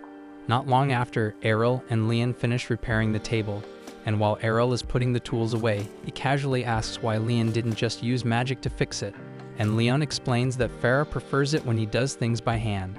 Still, since Errol seems curious to see some magic, Leon picks up Mira's broken mug and casts a rebuild spell, restoring it perfectly. Then, while they're putting away the rest of the supplies, Leon tells Errol not to get his hopes up too much about magic. He's already proven that someone born without a class can learn to use a sword, but magic is a different story. It requires a large mana pool, and that's not something you can train your way into. Errol admits that learning magic without a large mana reserve would be impossible. However, he asked if he'd be able to use magic at all, assuming he had some mana in his body. Leon replies that technically, Errol might be able to learn a few spells even without a mage class, so long as he does have mana. But he also doubts that's the case, since if Errol really had magic in his body, he probably would have accidentally triggered a spell at some point already. However, Errol insists that he does have mana. Back at the guild, while he was training with Rainer, he had been burning through large amounts of the guild's holy water. So Lilia went into storage and brought out a stash of old mystery potions for him to use instead. Rainer warned him not to drink them, since they could be toxic, but Errol figured drinking poison might unlock a poison resistance skill, so he went ahead and did it anyway. In the end, the potions didn't poison him, but Errol is convinced they restored something within his body, not divine protection but something else, and he believes it was mana. If that's really true, then Leon thinks Errol might actually have a shot at learning magic. He asks Errol if he can still feel that mana in his body, and after Errol confirms he can, Leon tells him to try moving it around and focusing it into a single point. Errol gives it his all, and at first, nothing seems to happen. But after a few moments, a faint blue glow begins to shimmer in his hand. His father lights up with excitement. The glow may be dim, but it's undeniable proof that Errol possesses mana, even if it's only a small trace. However, the moment doesn't last long because Errol starts feeling dizzy, as even generating that small light drained every bit of mana he had. Leon tells him that before he can even think about casting actual spells, he's going to need to work on expanding his mana pool. Fortunately, if there's one thing Errol excels at, it's hard work, and Leon believes he can make it happen in no time. The following morning, Errol marches into the item shop and drops a heavy pile of gold coins onto the counter, announcing that he wants to buy every mana potion they have in stock. From that point forward, he begins a rigorous routine, constantly draining and refilling his mana pool to force it to grow. And after 6 months, Errol's effort pays off, and his mana pool has increased enough for him to stably maintain a floating ball of mana. Leon proudly congratulates him on his progress, but there's still a long road ahead as Errol's current mana output is only equivalent to that of a typical 10-year-old. Leon then hands him a piece of parchment inscribed with Magiscript, the written language of magic, and explains how this will be different for him. Normally, someone with a mage class would instinctively gain the script for each spell as part of their skill set. But since Errol has no class-based magic skills, he'll have to manually memorize the script for every single spell he wants to use. It's going to be a demanding process, so Leon recommends that Errol consider studying the basics in the City of Magic, though he'll need to further train his mana before he can meet the minimum threshold required for entry. 3 years had passed since that moment, and Rainer had spent every single day since under the wing of Errol's mother, training not only to become a more skilled swordswoman, but also to improve as a proper homemaker. Earlier this morning, she was tasked with preparing the tea on her own, and the pressure got to her at first, leaving her a bit shaken, but she pulled through and eventually brought it over, her hands slightly trembling. She stood there anxiously as Errol's mom took a sip, gave it a moment to settle on her tongue, then looked up and smiled, saying the tea was just right. And Rainer hadn't expected such a small compliment to mean so much, but it filled her with more joy than she imagined. Her quiet little victory didn't last long though, as a sudden cry echoed from upstairs. It was Errol's younger sister Mira, yelling that Errol was gone. She'd gone to wake Errol, but his room was empty, and the only thing left behind was a note. Rainer and Errol's mom quickly read the short message, which simply said he was heading off to Arspel, the City of Magic, to begin his training. His mom's heart sank a little, hurt that he didn't even say goodbye, while Mira kept sobbing. That's when Rainer had a flashback to when she herself vanished years ago for Sword City Brescia, and how her choices must have hit her own family just as hard. Without hesitation, Errol's mom turned to her and said she never wanted Rainer to vanish like that. Rainer promised she wouldn't because she still had too much to learn from her. The older woman looked off in thought, remembering how her first daughter had left years ago, and now Errol had walked the same path. she couldn't help but wonder when, or even if, she'd see them again. Elsewhere, Errol was already riding out past the edge of the village, sitting beside the same night-turn driver from before, who looked both surprised and amused to see him again. Errol asked how long the trip would take, and the man estimated about 2 days. As the road stretched ahead, the driver couldn't help but remark how strange Errol was, how he went to Brescia, made a name for himself with jaw-dropping strength and talent, then ditched all the spotlight and came back to a tiny village no one's ever heard of. Then like smoke, he vanished for 3 whole years, and now here he was again, headed to Arsbel of all places. Errol just shrugged it off, saying he wanted to take a shot at the exams and see how he measured up against the rest. Out of nowhere, a red-haired kid pipes up and asks Errol if he's heading to the entrance exam for the Magic Academy too. He finds it odd though, since Errol looks way older than the typical first-timer. But before Errol even gets a chance to answer, a sharp-tongued, blue-haired girl jumps in, scolding the boy for being rude and assuming things, and she says it's clear that Errol must have been failing the exam year after year. Just as Errol opens his mouth to explain that this is actually his first time going to that city, the girl cuts him off again, saying it's really inspiring to see someone so weak still trying to push past their limits. The red-haired boy immediately snaps back at her, and the two start arguing like crazy while a green-haired girl steps in and tries to calm them down, but she doesn't get very far. The red-haired boy spins back around toward Errol and asks what kind of magic he's into, proudly stating that he himself uses red magic. That triggers a memory in Errol, and he starts recalling how his dad once taught him about the 6 main magic affinities. Black stands for dark magic, white for light, yellow is earth, green is wind, blue means water, and red, of course, is fire. But back then, Errol never showed a natural tie to any of them, so his father figured the best move was to train him in every kind of magic they could get their hands on. Snapping back to the present, Errol tells the boy that he doesn't really know what kind of magic suits him, since he doesn't have a class at all. That stuns the boy, but the blue-haired girl scoffs and calls the boy a joke, and says that Errol is messing with him, because there's no way a classless nobody would ever be allowed to sit for the Academy's entrance exams. The redhead gets fuming and starts yelling for him to stop joking around, but Errol stays calm and pulls out his class card, holding it up for them all to see, and sure enough, it shows that he's completely classless. The kids all freeze in disbelief, blurting out that there's no way someone like him could ever pass the test.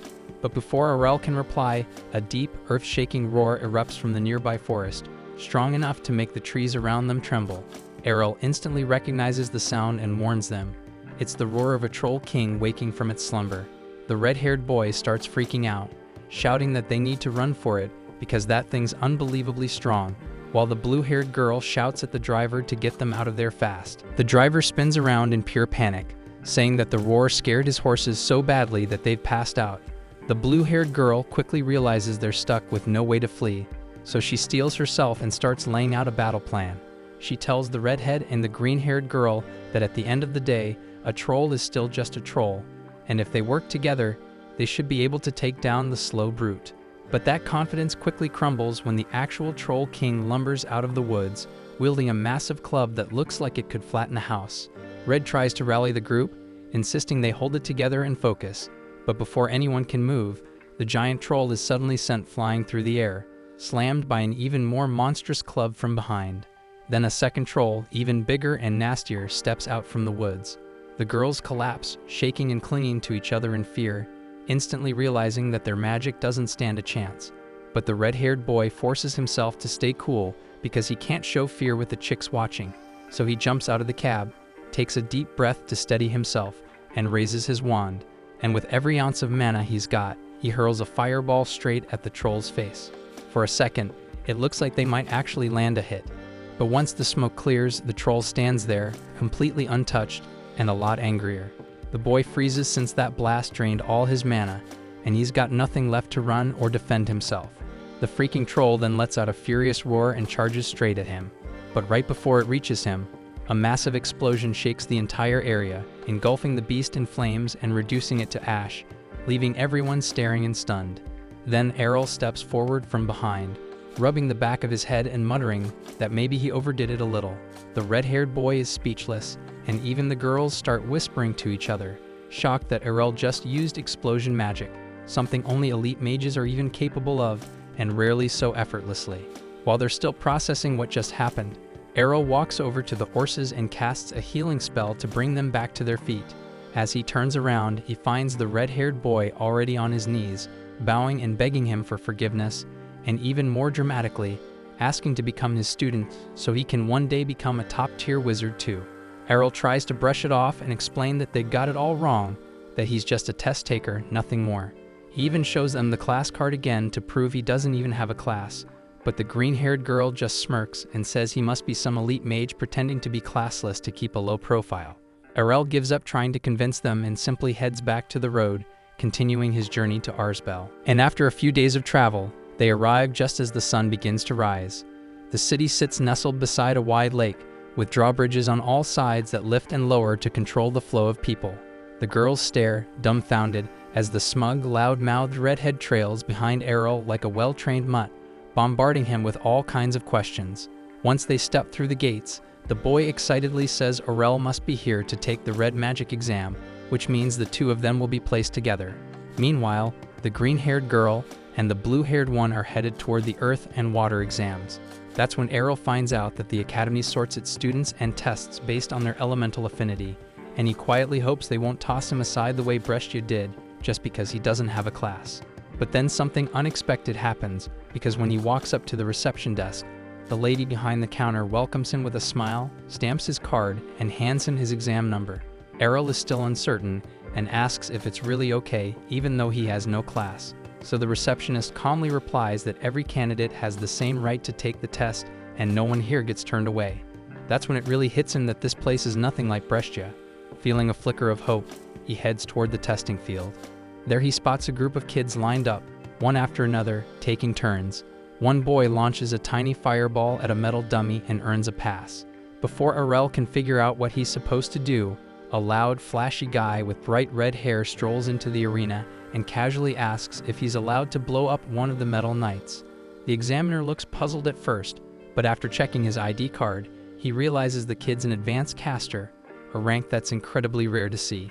All the onlookers go quiet as the guy steps up, casts a spell, and unleashes a blazing column of fire that completely engulfs the armored dummy. He stands there, clearly impressed with himself, but the red boy doesn't let that slide and suddenly shouts that Errol could top that without breaking a sweat. The flamboyant caster whips around, insulted, and asks if this nobody seriously believes a regular dude could beat someone with advanced magic. The red boy scoffs and fires back that Errol could eat him for breakfast and crap him out before lunchtime. The show-off laughs it off, saying those are empty words because no one else here could pull off a move strong enough to melt steel like he just did. Errol finally cuts in, pointing out that the metal knight didn't even budge, let alone melt. The instructor steps in to explain that the knights are crafted from mythal, one of the toughest metals on the planet, so there's no way it would go down that easily. The redhead immediately starts teasing the flashy guy again, dragging Errol into it by claiming he'd outperform him without even trying, so Errol smacks him upside the head and calmly walks into the testing zone. He decides to fire off the same spell that the arrogant guy used, which already gets everyone buzzing. But instead of a flashy show, his magic unleashes a small, concentrated flame pillar that looks way too weak to cause any damage. The show-off boy bursts into laughter, but it dies in his throat seconds later when the mythal knight suddenly collapses into a puddle of molten slag. The boy stares in disbelief, claiming that eruption spells aren't strong enough to melt mythal. But Errol casually explains that what he used was a custom version of that magic, where he focused all the heat into a tight column, generating a temperature far hotter than any standard eruption spell could reach. With that, he calmly walks off and heads straight to the blue magic zone, where the blue-haired girl lands her attack and clears the test. She's caught off guard seeing Errol show up, but before she can say anything, he steps up and fires off an Ice Edge spell that shatters the metal knight, then leaves again without a word, moving on to the green magic trial, leaving both the instructor and the students rattled. But just outside that arena, he spots the green-haired girl nervously waiting. She admits she hasn't even signed up yet because she's scared stiff. So Errol takes a minute to boost her confidence, gives her a little pep talk, and walks her over to the registration desk before heading to the arena. The exam this time is simple. Create a basic wind spell strong enough to spin the windmill in front of them. But in typical Errol style, he goes completely overboard and summons a freaking whirlwind that shreds the entire windmill into splinters, leaving the examiner speechless. The green girl's up next, but her nerves kick in again, and she starts hesitating until Errol encourages her one more time and gives her a push. And thanks to that, she manages to pass as well. With those 3 schools out of the way, he breezes through both the Light and the Yellow Magic Academy without breaking a sweat, then makes his way toward the Dark Magic School. The place looks like a rundown ghost town from the outside, with not a soul in sight until he hears a strange noise coming from a nearby crate. Just as he's about to check it out, a creepy woman suddenly calls out, sobbing about her missing pet, and asks Errol if he's seen it anywhere. Caught off guard, Errol points toward the crate and says there's something moving in it. The woman wastes no time tearing it open and pulling out a bizarre, toad-like creature with limbs in the wrong places. Beaming with joy, she proudly tells Errol she created this chimera herself and asks if he thinks it's cute. Errol just forces a smile, but before he can say anything, he nearly jumps out of his skin when a skeleton suddenly appears behind him. Reacting on instinct, he swings his wand and lops its head clean off. The skeleton casually bends down to pick it up again while Errol stares in disbelief, asking if she's some kind of undead beast. She brushes it off and cheerfully introduces herself as Latalia, claiming she's just a lovely office lady who works here. When Errol asks about the exam location, Latalia explains that the Dark Magic Academy has no restrictions, so anyone can walk in and take the test, since they barely get applicants. And just like that, Errol successfully qualifies for all 6 schools, and once his full registration is complete, he steps outside, only to be immediately surrounded by the red-haired boy and the blue and green-haired girls, all of them bickering about which Magic Academy Errol is supposed to join since he passed their exams. But Errol stuns them all by revealing that he cleared every single test, and he's planning to attend all of them. The kids are left in shock, their whole view of things rattled by how insane Errol's goals sound. Not one of them actually thinks he's for real until he lays out every student ID he got from all 6 academies. That finally leaves them speechless, but they're still baffled about how any academy would let him be registered at multiple places at once. Errol assumes it's because each school keeps its enrollment info locked up, so none of them notice that he's already signed up somewhere else. Still, even with that loophole, Errol is stuck with a major headache because all of his class times clash with each other. Luckily, showing up only makes up 20% of the final mark, so as long as he destroys the exams, he should be in the clear. Colette points out that it won't be that easy, since the textbooks don't cover all the up-to-date material taught in class. Errol agrees, and asks if the kids would be willing to share their notes with him. Since everyone's on board, that narrows it down to just 3 classes Errol needs to attend himself. On top of that, the Black Institute doesn't follow a fixed schedule, which means Errol only has to manage the White and Yellow schools of magic. As soon as they hear that, the 2 girls slip away for a private conversation, while Kato turns to Errol and asks him to take the first class at the Red School together. The girls already think trying to keep up with 2 prestigious schools at once is borderline insane, but Errol is just way too calm about all of it. After everyone finishes talking, Kato calls out to the group and says it's time for their first class. When they reach the Red Institute's lecture hall, Errol and Kato make their way toward the back to grab seats. But before they can sit down, that mage kid from the entrance exam calls them out. His name is Royce, and the moment he sees Errol, he points him out, saying there's no way what Errol pulled off during the test was legit. According to Royce, no inferior spellcaster should be able to outperform a high-level mage like himself. Errol stares at him, clearly confused, and casually says that he's not a spellcaster. That throws Royce for a loop, and he immediately assumes Errol must be an advanced class mage instead, since that would explain the high-level magic. But Errol says that he's not a mage either. Royce is left standing there, trying to process it all, before jumping to the next wild assumption. Errol must be some kind of ultra-high-rank archmage, but Errol denies that too. Now Royce is convinced Errol's just screwing with him, so when the teacher finally walks in to start class, Royce immediately speaks up and asks the instructor to confirm what class Errol actually belongs to. The teacher checks the class roster, and after finding Errol's name, he informs Royce that Errol is listed as classless, and Errol confirms it without hesitation. Royce is left stunned, completely speechless at the idea that the guy who outperformed him during the exam doesn't even have a class, but Kato just shrugs and tells him he'll eventually get used to Errol doing things that make no sense. Class is about to start, so the teacher tells everyone to find their seats and crack open their textbooks, because today's lesson is all about the finer points of Magiscript. Kato struggles to keep up with the complex runes the teacher is scribbling on the board, but Errol is cruising through it since he already learned all this stuff from his dad, so it's a breeze. Still, he's confused why there's even a lecture on this in the first place, because he thought anyone with a magic class got all this info automatically uploaded into their brain the moment they awakened. Almost like he read Errol's mind, the teacher addresses the class and explains that while it's true most students can cast spells effortlessly thanks to their class skills, understanding the raw manuscript behind the spell is still essential. Mastering it allows you to fine-tune a spell's output and even modify its effects entirely, if you're skilled enough, and that instantly clicks for Errol. It's just like what he did during the entrance exam, and he didn't know it was considered advanced though, since his dad used to do it casually like it was nothing. After wrapping up the first lecture, Errol spends the rest of the day hopping between the other institutes to check out their classes. But honestly, most of them don't really teach him anything new. The only thing that catches his interest is the lesson at the Green Institute, and it's about flight magic. Errol perks up immediately, since that's one thing he's never actually tried before. Colette is completely baffled because she can't believe a guy who casually bends advanced level spells doesn't even know how to fly, but Errol tells her it's a long story. Turns out he asked his dad to teach him several times, but Leon flat out refused. The guy has an intense fear of heights and wouldn't touch any kind of flying spell even if his life depended on it. And when the lesson starts, the instructor tells everyone to spread out and picture themselves being carried upward by a rising gust of wind. With that visualization, and assuming they already have a flight skill that handles most of the spell work, taking off should be fairly simple. But for Errol, who has no such skill and has to do everything manually, the instructor's guidance isn't much help. He glances over at Colette, who doesn't seem to have any trouble following the instructions and lifting herself off the ground, but staying balanced mid-air takes practice, and sure enough, she loses control and drops back down, but she's confident she'll get it down soon enough.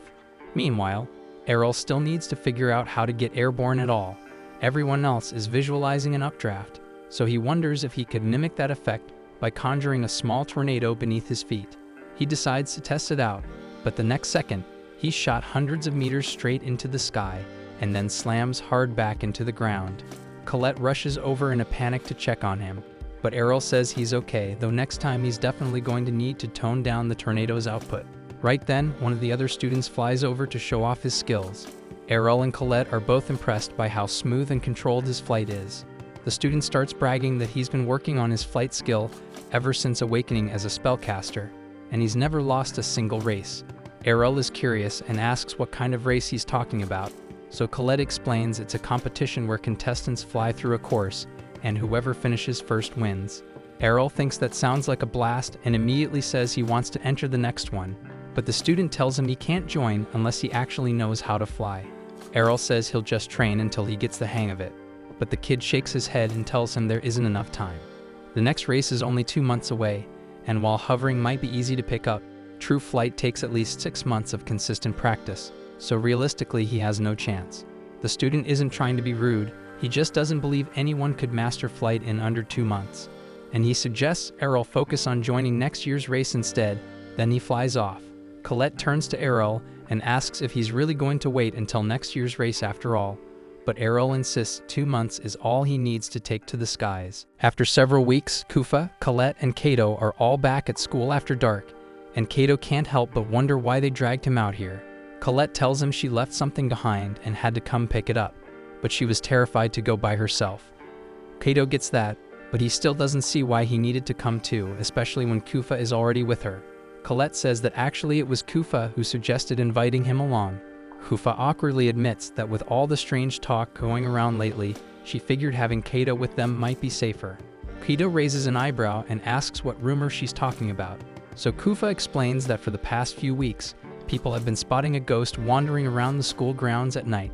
The second Kato hears that, he starts to panic because he's absolutely terrified of ghosts. Kufa bursts out laughing at how freaked out he gets and starts teasing him for it. But Kato shoots back that Kufa's been clinging to Colette this whole time, so she's clearly just as scared. The two of them get into a heated back and forth, while Colette tries to calm them down, but then they suddenly freeze, eyes wide, and point at the window behind her in pure horror. Before Colette can even turn around, a figure slides open the window and clamps a hand over her mouth. Kato immediately pulls out his wand and threatens to incinerate the intruder on the spot if they don't let Colette go. That's when a familiar voice tells him to chill out before someone notices them, and once the figure pulls down their hood, everyone realizes it's Errol. They demand to know what he's doing here so late at night, and Errol casually explains that he's been sneaking into the school every night for weeks to practice flight magic for the upcoming race. They're all blown away by how committed he is, but Kaito asks if he's really okay pushing himself like that since training every night has to be draining. Errol thanks them for worrying, but he explains to Kaito and the rest that he always makes sure he sleeps enough, and he even mentions that he'd been taking a nap outside right before they arrived. The kids almost can't process what they're hearing, so they ask if he seriously means he was casting flight magic while asleep, and Errol calmly tells them that's exactly what he was doing. Training like that lets him stabilize the spell until it becomes completely instinctive, and it also boosts his mana pool, so it ends up being incredibly efficient for his growth. Kaito is stunned by how seriously Errol approaches his training, and even though he knows he probably won't ever reach Errol's level, he decides he's going to start working himself hard too, and the others make up their minds to do the same. The following morning, Errol is back in class with Kaito, and while the teacher is writing a spell on the board, he notices there's an error in it, so he speaks up and points it out. The teacher quickly realizes that Errol is correct, so he starts fixing the spell, and Kaito thinks it's crazy impressive that Errol managed to catch the mistake so fast. Errol explains that he has every spell in the textbook memorized since they don't just pop into his head like they do for the others, but Kaito can barely memorize even a single spell, so he asks how Errol pulled that off. Errol replies that he just trimmed down and simplified a bunch of the spells so they'd be easier to remember and activate, and the teacher finds that approach really interesting and invites Errol to write one of his versions on the board. Errol does it without the slightest bit of hesitation, and after carefully looking over what Errol wrote, the teacher confirms that the simplified spell will function just fine. However, he also notices that Errol removed every safety measure built into the spell, so if anything goes wrong, there's a real chance it could explode. Errol knows about that risk, but he figures he can endure an explosion or two, so he didn't see any reason to waste time putting safeguards back in. As reckless as that sounds, the teacher can see that Errol has a rock-solid understanding of manuscript mechanics, so he asks him if he'd be interested in taking a promotion exam to advance to the 2nd grade. Errol likes the sound of that, so he agrees to take the exam, but then Royce raises his hand and says he wants to join in as well, and since the teacher has no reason to refuse, they all head to the testing grounds together. The rules of the exam are straightforward, and along this track, a monster is going to be released, and Errol and Royce will have to bring it down before it gets too close to them if they want to pass. It sounds simple enough, so Royce volunteers to go first and jumps down into the track. A Minotaur is then let loose onto the course, and it immediately starts charging straight at Royce, so he fires off an eruption spell at the Minotaur, but he completely whiffs the shot. Errol can't help being impressed because he can clearly feel that the power of Royce's spell has jumped way up since the entrance exam, and the teacher agrees, saying it's the payoff for all the effort Royce has been putting in, but he also reminds him that no matter how strong your magic is, it doesn't mean anything if you can't actually hit your target. Royce frantically fires off more eruption spells as the Minotaur closes in on him, but his aim is complete trash, so the beast keeps getting closer until it's right about to strike him, only to suddenly vanish at the very last second. The teacher explains that Royce was never in any real danger, since they have a safety system in place to stop the monsters from actually harming the students, but he still hopes the exam drilled a valuable lesson into him about where he currently stands as a mage. As much as Royce hates to admit it, he can't deny that he's still too weak to clear the test, but the teacher tells him not to feel too bad about it because most students don't pass this exam until they've had 2 full years of training. Then it's Errol's turn, so he steps down onto the track, and the teacher releases the next monster, but for some reason this one looks a lot larger and more intimidating than the Minotaur Royce had to fight. Right then, another instructor rushes over to warn Bekas that there's been a mix-up, and a superior Minotaur was accidentally thrown in with the regular ones they normally used for the exam. Bekas immediately realizes how bad that could be, since a superior Minotaur might actually be strong enough to punch through their safety system. So he shouts for Errol to get out of there, but Errol just says he'll be fine because he's confident he can take it down. Errol then conjures 2 blazing fire javelins and hurls them straight at the beast, but it's far too quick to fall for a direct assault and easily flips over them. However, Errol had already planned for that reaction, so he makes the javelins curve around in midair and slam into the Minotaur from behind, buying him just enough time to completely roast it with his customized eruption spell. And just like that, Errol officially passes the promotion exam, and later in the day, Kaito is hyping him up to the others talking about how insane Errol's performance was. But Kufa notices that Errol seems bothered by something, so she quietly asks him what's wrong. Errol explains that he was only allowed to take the promotion exam ahead of schedule because the teacher personally recommended him. But that promotion only counts inside the Red Institute, so now he has to figure out how to convince the instructors at all the other schools to sign off on the same thing. The next day, Errol doesn't waste a second, and he goes straight after the blue class instructor and pushes her to let him take the promotion test so he can jump up a grade. But she isn't buying it and questions whether he's even ready and reminds him that those exams are only held once a year. And when the time comes, he's welcome to apply like everyone else. Errol, of course, doesn't let up that easily and presses her on the Academy's recommendation system, saying if she gives the word, he can take the test right now, no waiting required. She acknowledges it's a valid rule, but says it's strictly reserved for students who are truly one in a million, exceptional beyond question. So Errol tells her to just watch his magic once and decide for herself if he fits that description. The instructor exhales sharply and turns to him, saying that if he starts showing up to class like a normal student, she'll consider taking a look and judging if he's ready for a promotion. Errol pulls a face and mutters that wasting time in those pointless lectures is probably the dumbest thing he could do right now. That seriously sets her off, and she snaps, shouting at him, asking if he really thinks her class is that worthless. He shrugs, saying her lectures might help beginners still learning the basics, but to him they're just a boring cycle of stuff he's already mastered. Her face goes beet red with fury, yelling that she'll be the one to judge whether his magic is basic or not. Errol smirks inside, knowing he got the reaction he needed.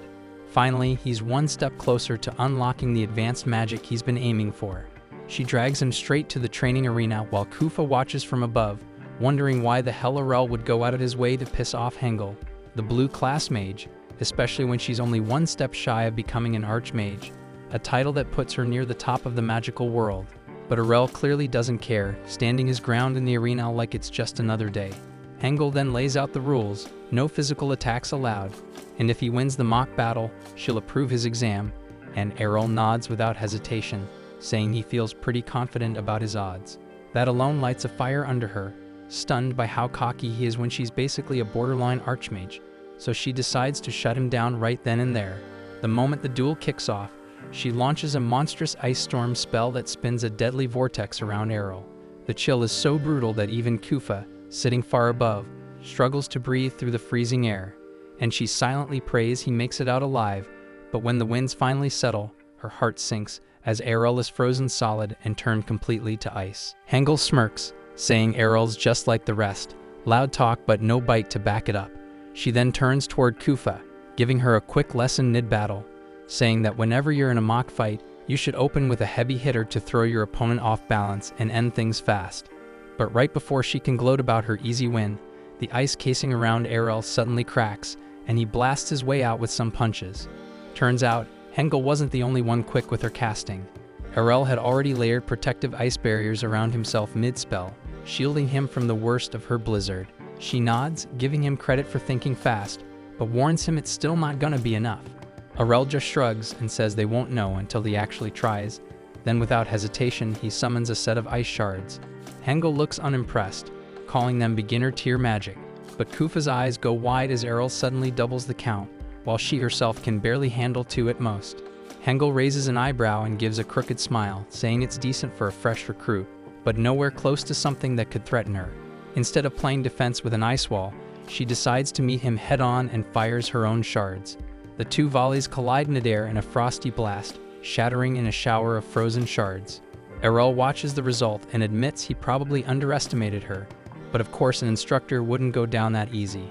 Hengel suddenly remembers that Errol's the guy who topped the entrance exam, and she instantly figures out ice shards must be his signature move, but she also points out that it won't be enough against her because it's her specialty too. But Errol doesn't flinch, saying again that it's worth testing out anyway. This time he unleashes an even bigger volley, twice as many as before. Hengel laughs and mirrors the move, matching his count, boasting that she could pump out hundreds if she felt like it.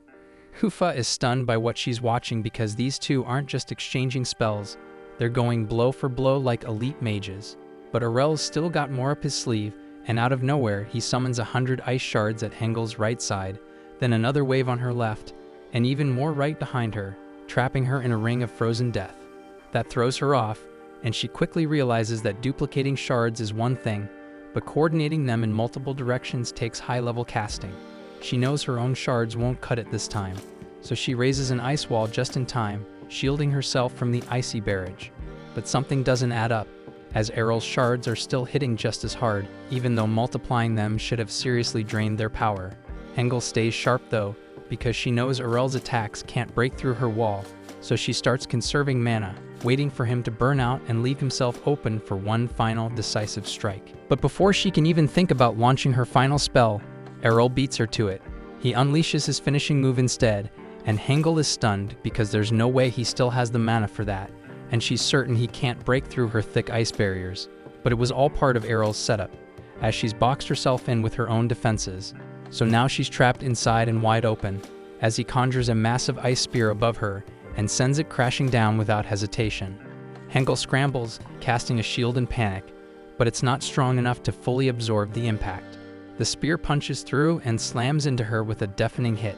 Errol exhales in relief, muttering that she was one hell of an opponent.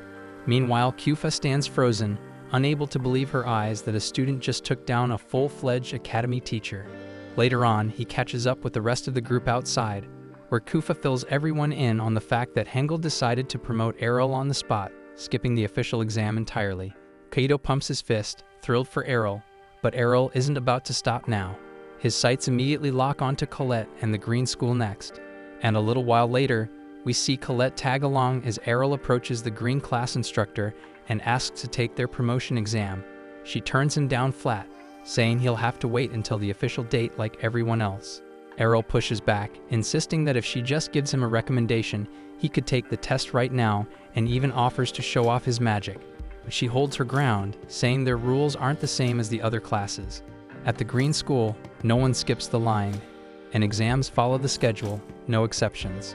Errol grumbles, asking if there's any way to get around that, and the teacher, clearly fed up, says only the headmaster can make that kind of call. Errol immediately starts plotting how to reach the headmaster, but the teacher cuts him off, warning that bothering the headmaster for no good reason could get him expelled. That shuts him up quick, until Khaled quietly steps in with another option. She reminds him the Academy's annual flight race is right around the corner, and every year the winner gets a personal meeting and award from the headmaster himself. Errol lights up at the idea, thinking it's the perfect plan. Not only can you meet the headmaster, but he can prove himself in the process.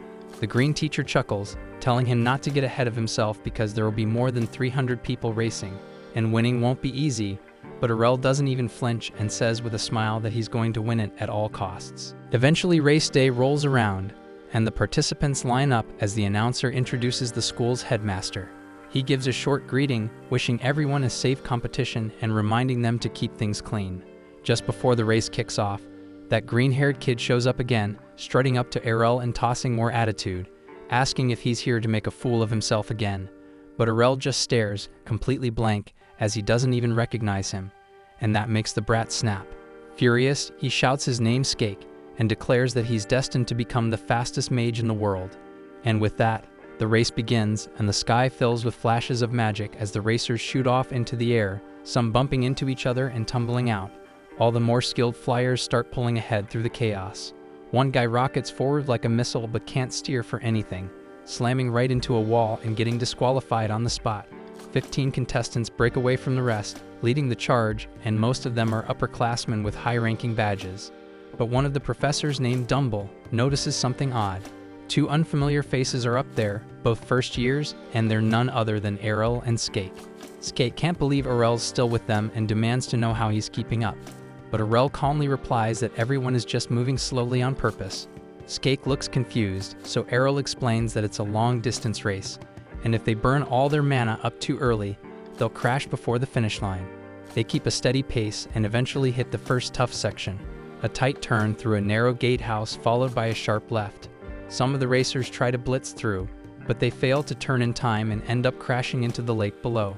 But Skake plays it smart, sticking to the middle of the pack for better positioning, and nails the turn. He grins, assuming Errol got wiped out, but to his shock, Errol's still right there beside him, smooth as ever. Then comes Dione, the reigning champ of the last 4 years, who suddenly kicks into high gear and surges ahead of the group. But both Errol and Skake hold tight on her tail, refusing to drop back. Even Daon glances over, clearly surprised that two newbies are still in the running. Skake begins to strain, his pace slipping as he fights to keep up, but he digs in, refusing to back off. That's when Daon decides to get serious, and she boosts her speed again, but this time going full throttle. Skake tries to match her, but he starts gasping, sweating buckets as his body struggles to keep up. But his mana finally runs dry, and he slows down. Professor Dumble gives Skake some well-earned praise, saying he's got serious potential if he keeps putting in the work. But just then, to everyone's surprise, Errol is still hot on Daon's tail. She glances back, stunned that someone's still keeping up at this ridiculous pace, and decides to step it up again. Aurel quickly realizes that his 2 months of training aren't gonna cut it, not against someone like her, so he pulls out his trump card. He starts casting wind magic beneath his feet, forming small air pockets to leap off of. The technique gives him just enough lift and momentum to keep matching Daon's speed, staying right on her level. The commentator's totally lost, unable to make sense of what he's seen, but Dumble catches on fast. He breaks it down, explaining Errol's strategy, but adds that generating that kind of lift would normally require the leg strength of a top-tier swordsman, which doesn't add up. But what they don't know is that Errol never skips leg day, and he's not letting up as he keeps the pressure on Daon.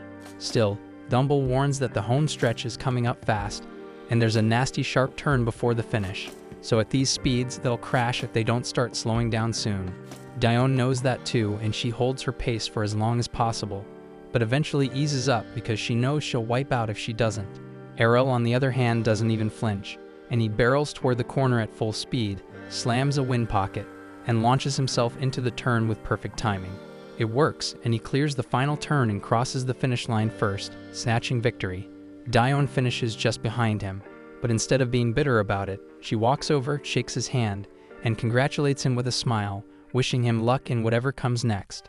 Skake finally shows up too, crawling in at third place before collapsing to the ground, completely drained. A little later, the headmaster steps forward and awards Errol his medal and certificate. But Errol doesn't waste a second and asks right then for a promotion to second grade. The headmaster grins and says Errol's performance was outstanding, and he's more than earned it, and the promotion is approved. And with that, Errol completes his promotion in the green, red, and blue schools, leaving only 3 more schools to go. Several days later, Errol goes to the yellow school and asks the instructor if he can rise to the next class, but she explains that the only way to earn an early promotion is by proving real skill through a useful invention in the school's showcase.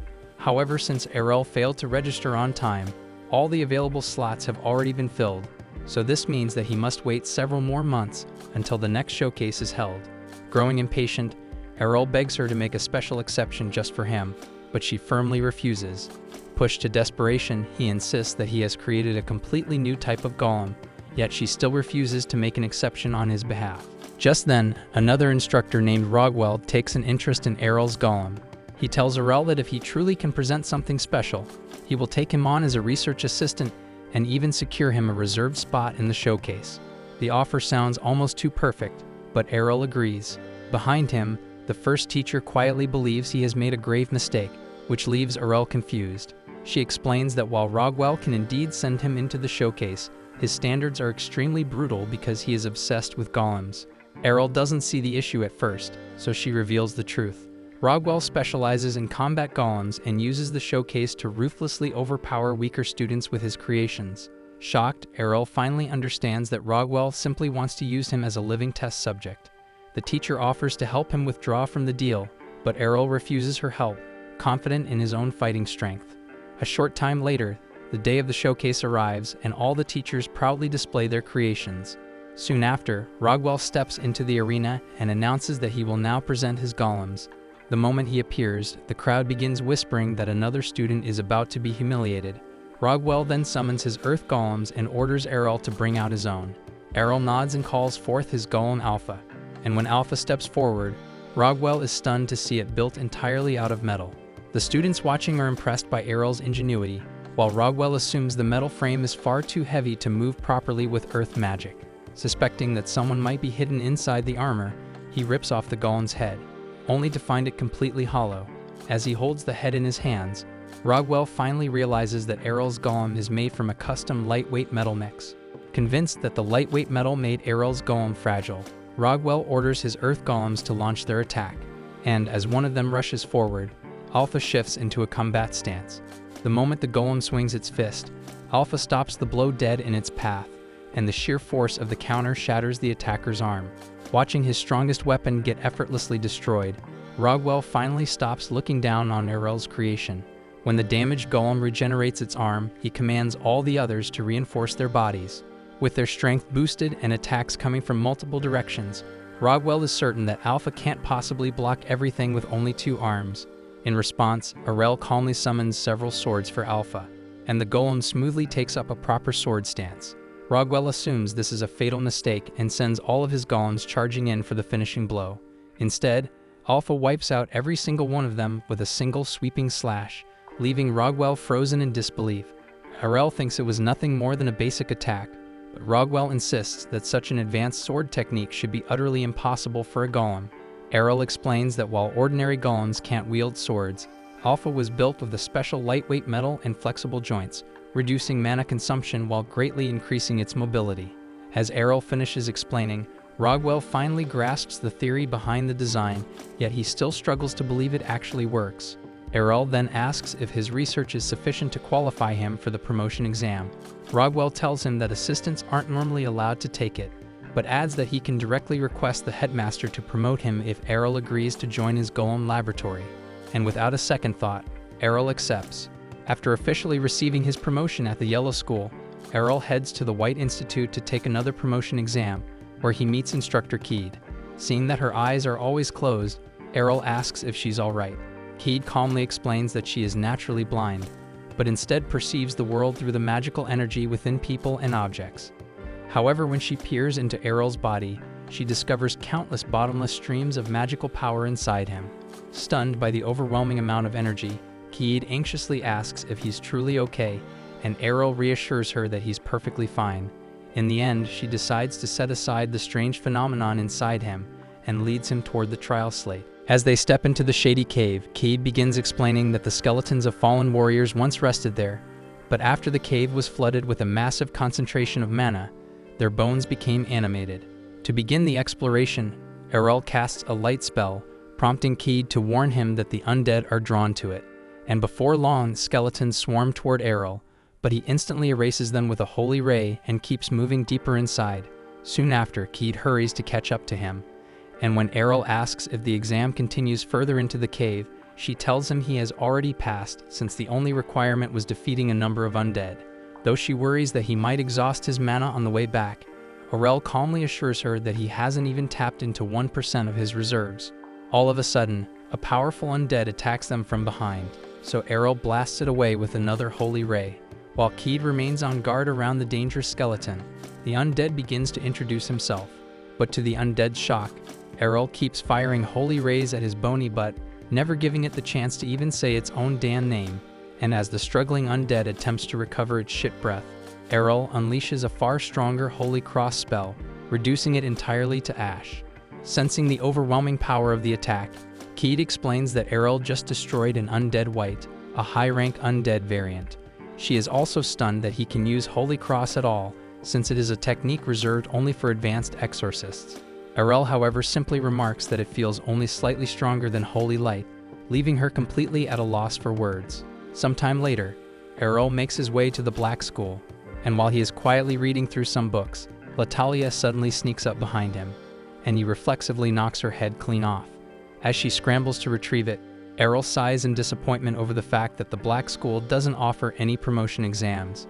Leisha explains that they used to hold them in the past, but everything changed after their entire ranking system collapsed. As she grumbles about the school's low enrollment, Erel notices just how empty the building feels. He then asks what lies behind the back door of the reading room, since the room beyond it appears completely vacant. Latalia tells him that it's actually a private testing chamber where members can experiment with black magic, because unlike the other schools where students can train outdoors, black magic has to be tested in isolation, since it's known to shave years off people's lifespans. With an empty room now at his disposal, Erel decides to use it as a demolition arena to experiment with advanced spells, and later on, he opens a random book inside the chamber, but quickly realizes it doesn't look familiar at all. As Erel opens the book, it suddenly erupts with a blinding glow that floods his vision, and when the light finally fades, the pages inside are left completely blank. Errol realizes that the book's magical energy has leaked into the air, and sensing an evil presence within that aura, he begins searching for it. Moments later, he spots a man floating in midair, who thanks him for setting him free. When Errol asks if he's a demon, the man confirms it without hesitation. The demon explains that Errol is the first person in years to touch the book that had been sealing him, and as a token of gratitude, he offers to grant Errol a reward. Errol dismisses the offer, showing no interest, which makes the demon smirk darkly. He tells Errol that he needs a living sacrifice to return to the demon realm, then suddenly lunges at him. Errol effortlessly blocks the attack and fires back with his wand, but when he tries to cast an explosion spell, it fails to activate. The demon then reveals that he has trapped Errol beneath a magical ceiling barrier that nullifies his magic. Realizing that spells are useless, Errol switches to direct combat. He swings his wand like a blunt weapon and cleaves straight through the demon's head in a single strike. Stunned, the demon quickly regenerates and reattaches it. Believing Errol to be a magic swordsman, the demon questions him, but Errol casually says he's actually classless and immediately starts beating him down. As the demon endures the relentless barrage, he insists that physical attacks won't work on him. Still, Errol keeps attacking like a man possessed, unleashing countless slashes on the overwhelmed demon. Shocked that it's still alive, Errol continues the assault without slowing down. Eventually, the demon is forced to shrink its body to conserve mana until Errol crushes it down to the size of a rat. At last, the demon admits defeat and begs for mercy, and Errol finally agrees to stop. As the demon breathes in relief, Errol places a strange seal on its stomach, explaining that he has now turned it into his slave. When the demon tries to resist, its entire body bursts into flames, and Errol calmly explains that it will suffer unbearable pain whenever it even thinks about betraying him. At that moment, Latalia walks in to investigate the noise and is shocked when she spots the demon, but Errol reassures her that there's nothing to worry about since he made it his familiar. A short while later, Errol goes out to meet the other kids, who praise him for all of his recent promotions. They also tease and bully his unfortunate demon familiar, now named Maddie, but Errol lets them have their fun. He then orders Maddie to go buy everyone lunch, but Maddie refused, saying he wasn't an errand boy, yet after a little burning, he agreed to go. And while Maddie heads toward the cafeteria, he silently swears to someday break free from Errol's contract and make him pay for everything. After 6 months, the headmasters of all 6 schools gather for a formal meeting.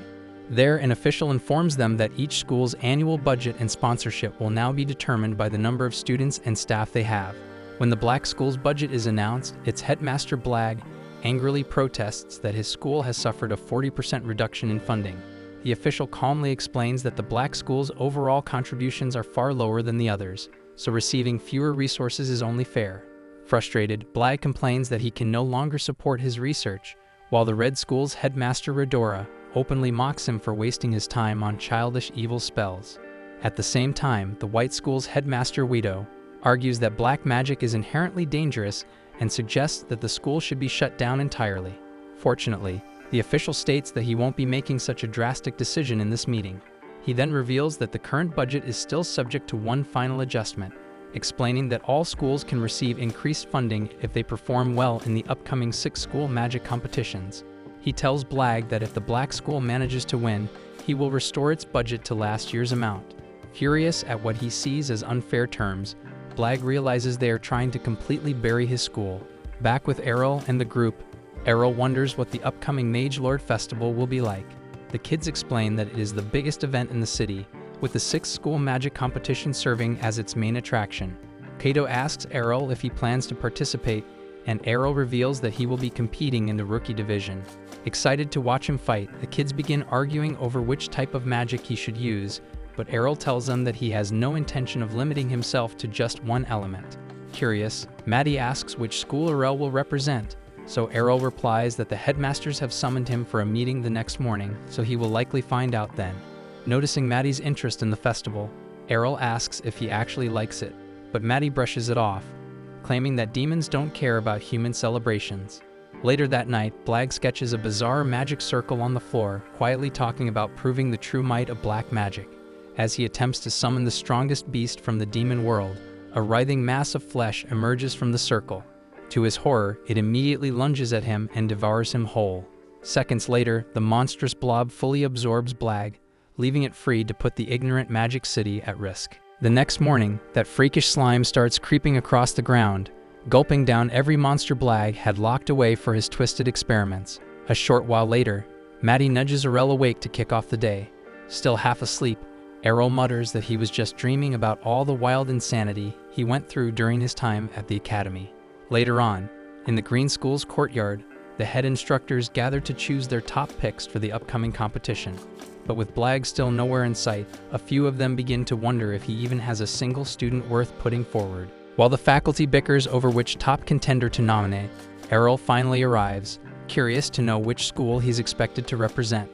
The moment he steps up, every single instructor instantly shouts that he's the one representing their school. But before anyone can figure out what's going on, the ground starts shaking heavily, thunderous footsteps echo toward the school, and even Errol pauses, caught off guard by the strange sound. Not far away, Hufa and the rest are busy helping with the festival setup when they spot the slimy creature crawling up the wall. Inside its translucent body, they can see the struggling monsters it swallowed. Horrified by the sight, the students scatter, and Errol immediately launches into the air to intercept the beast. Down below, Royce decides to buy time by stalling it. He fires off a fire lance, but it just bounces off like nothing. Realizing basic spells are useless, he tries to prep a massive eruption spell. But before he can finish casting, the slime's tendrils whip out toward him. Thankfully, Dione swoops in, grabs him, and gets them both out of danger just in time. Grateful to be alive, Royce quickly thanks her. With Royce out of reach, the slime redirects its attention toward Colette, and the others and barrels after them. Just then, Colette stumbles and falls, and there's no one close enough to help her up. Hufa tries to wall off the creature with an ice barrier, but the thing smashes through it like it's nothing but sugar glass. Kato follows up with his own eruption magic, but the slime tanks it without flinching. As Colette braces for the worst, she recalls Errol's voice in her head telling her to never give up. Gathering what courage she has left, she casts a powerful tornado spell, hoping it'll buy her a second or two. Sadly, it does absolutely nothing, but at least she fought for her life. And just as one of the tentacles snaps toward them, Errol comes diving in and slices it clean off with his wand. He then glances back, proud of how the kids faced the monster head-on. Moments later, the other teachers arrive at the scene, rushing to back him up. And as they do, they tell the students to fall back and get to safety, which makes Errol pause and ask if he's even allowed to join the fight. But with full confidence, the headmasters tell him to step aside and leave it to them. As the strange slime inches closer, the teachers immediately suspect it was summoned by the Black School. And while they're all itching to give Blag a serious earful for pulling this crap, they focus on figuring out how to punch through the slime's ridiculous magic resistance. At first, they assume it's just tough enough to block weak student spells, so the Blue Headmaster and Guido step in, launching full-force magic attacks. But to their shock, the slime brushes them off like nothing, barely flinching, leaving both of them dumbfounded. Not giving up, the Red and Green Headmasters team up and unleash a blazing fire tornado meant to vaporize anything in its path. But the damn thing survives that too. Watching it endure the brutal spell, the Green Headmaster starts to suspect that it's not just resisting their magic, it's absorbing it. With brute strength clearly off the table, the Yellow Headmaster tries to lock the thing down by raising massive earth walls around it. For a second, it looks like the plan might work, but the slime starts smashing through the rock like it's punching through cardboard. The teachers regroup and weigh their options. One suggests pumping it full of magic until it explodes, but another warns that if the slime feeds on all that mana, it'll just bulk up even more. Before long, the earth wall crumbles and the creature breaks out, stronger than ever. From a safe distance, Errol watches the whole thing unfold. Every single spell they've thrown so far, he already knows it all, so with nothing new to gain, he starts feeling like he's outgrown everything this so-called city of magic has to offer. Maddie glances at him and asks if they're just gonna stand by and keep watching, thinking maybe the teachers still have some ace magic up their sleeves. Errol decides to give it a bit longer, and Maddie shrugs, still trying to figure out how a gluttony slime like that slipped out of the demon realm and into the human world. Out of nowhere, Errol grabs Maddie by the collar, demanding to know exactly what that slime is. Caught off guard, Maddie quickly caves and explains that it's a creature that feeds on magic to grow. The more mana it devours, the bigger and nastier it gets, and worst of all, magic is basically its favorite snack. That gets Errol thinking, what would happen if someone hit the slime with a spell so powerful it couldn't absorb it? Maddie laughs, saying that kind of firepower doesn't even exist, Then he adds that physical attacks are just as useless as swords, weapons, or even blunt force. The slime swallows all of it, but Arel's not buying it, and without saying a word, he jumps down, conjures up a sword, and gets ready for battle. Maddie stares, confused why a magician would bother using a blade, but Arel just smirks and reminds him he's no stranger to swordplay. Offended, Maddie grumbles about how Arel beat him using nothing but a magic wand, and Arel calmly tells him to quit whining and get ready to fight because they've got a monster to deal with. Not far off, the slime keeps creeping closer to the city, and the teachers start to fear the worst, that their home might be done for. The green headmaster suggests evacuating the entire population while they still can, but before they act, Arel comes flying down from the sky at breakneck speed, heading straight for the slime, and in a flash, he slashes with a technique called Dragon Fang Slash, and a lightning dragon bursts forth, tearing right into the monster as the students watch in awe from a distance. Maddie stares wide-eyed, shocked that the slime didn't absorb Arel's sword strike like it did with the magic. But Arel doesn't look satisfied. In fact, he seems annoyed that the hit didn't finish the job. Just then, the magic headmasters appear behind him, asking if he's actually a swordsman. When Arel tells them he doesn't even have a class, they're completely speechless. He tells them straight up that they should leave, because their spells will only make the creature stronger. And when he mentions that the slime is drawn to magic, the green headmaster suddenly realizes the thing is heading for the main school building, where all the students are gathered. The teachers want to jump in and back him up, but Arel stops them cold. If they interfere, he says, they'll only slow him down. Though they hesitate to leave everything to one kid, Arel's confidence wins them over, and they retreat to protect the students. Down below, the slime starts pulling itself back together after Arel's brutal hit. Maddie smirks, proud that a fellow demon creature managed to survive. Arel shoots him a glare and says that if he keeps running his mouth, he'll throw him straight into the slime. To prove his point, he grabs Maddie and dangles him right in front of the monster. But instead of attacking, the slime backs off. Arel jokes that maybe Maddie just tastes awful, but Maddie grins, thinking the slime is afraid to face both of them together. Not wanting to let the oversized slime roam free and keep terrorizing people, Arel pins it down with an earth wall spell. He then flies in and summons several golems around the barrier, and with the slime surrounded, Arel launches a powered-up infinite break alongside the golems. Their synchronized assault slices the slime apart, and the watching students erupt into cheers, shouting for Arel to finish the damn monster off. Seeing how he mixes brutal sword techniques with high-level magic, the teachers quietly wonder how someone without a class is pulling off this kind of insane power. But the moment doesn't last because the golems fall apart from the strain of the attack, and the slime starts piecing itself back together again, so Maddie wastes no time mocking Arel for failing yet again. This time, Arel switches tactics, and he's going to use magic. Maddie scoffs, reminding him that the slime absorbs spells, not dies from them, but Arel has something different in mind. If he pours in enough mana, he thinks he can force the slime to overload and break, and with zero hesitation, he starts drawing a massive magic circle. As Arel finishes drawing the red circle, Maddie rolls his eyes, thinking it's just basic fire magic, and gets ready to watch him get defeated. But Arel calmly says it's not that simple, then instantly summons 5 more magic circles, each a different color. Maddie's jaw drops, and he can't believe what he's seeing because Arel is actually using 6 separate elemental magics at the same time. But the real shock comes when Arel fuses all 6 into a single massive hybrid circle. That's when a memory hits, and Arel recalls his father's voice, warning him never to mess with this kind of unstable spell unless it was a do-or-die moment. Back then, Arel had asked Leon why this magic was so dangerous, and Leon explained that these magic circles were powered by a massive surge of mana and were designed to launch a relentless chain of combined attacks. But if the caster lost control, it would trigger a massive explosion strong enough to wipe out everything nearby. Even knowing the risk, Arel realizes he doesn't have a choice, not with that monster still standing. As he tries to finalize the fusion, he starts to feel the strain of juggling 6 volatile magic forces at once. Meanwhile, the slime inches closer, tentacles raised, and Maddie watches with a smug grin, fully expecting Arel to crash under the pressure. But just as things seem ready to fall apart, a blinding light flows into the circle. Arel glances back and sees all the students and teachers pouring their mana into him, lending their strength to keep the spell stable.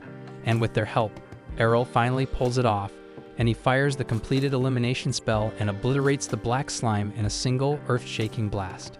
Maddie stares at the aftermath, absolutely stunned that the spell actually worked, and his entire worldview starts falling apart. Errol casually grabs him and reminds him of that arrogant trash he was talking earlier.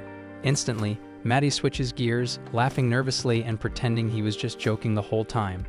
After giving Maddie a quick reality check, Errol descends to the massive crater left behind by the blast. Though drained from using up all his mana, he's soon surrounded by the headmasters, all of whom instantly recognize that the elimination spell he just unleashed is a legendary technique, one that only a mage lord should be capable of using. Shocked, the teachers all start wondering how someone so young could possibly cast it. The yellow headmaster even points out that none of them fully understand how to become a mage lord themselves. But Errol calmly explains that he's classless, and that he learned the technique directly from his father, who just happens to be a mage lord. That news stuns the group, and they start asking if he's related to the famous Leon. Errol nods, slightly surprised they even knew who his father was. The Red School headmaster steps forward and says that Leon was actually his old classmate, though he never beat him, always second best. Everyone assumed Leon would one day lead the school, but then he vanished without saying a word. The blue headmaster also remembers having a prodigy junior like Leon, who disappeared the same way. Errol explains that his dad actually studied at all the magic schools, but left them one by one after mastering everything they had to offer. The green headmaster then turns to Errol and asks if he actually knows the path to becoming a mage lord. Errol replies bluntly that they just need to push all 6 elements to their absolute limits. Hearing this, the teachers freeze because the city's magic system splits those 6 elements across separate schools, which means none of their students could ever hope to become a mage lord, even if they master one branch completely. As the truth sinks in, and they realize they still need the forbidden black school to reach true magical mastery, Errol vanishes before their eyes. A short distance away, he notices a tiny baby slime wiggling under the debris, somehow still alive after everything. While Maddie suggests wiping it out to avoid future trouble, Errol decides to keep it as a familiar instead.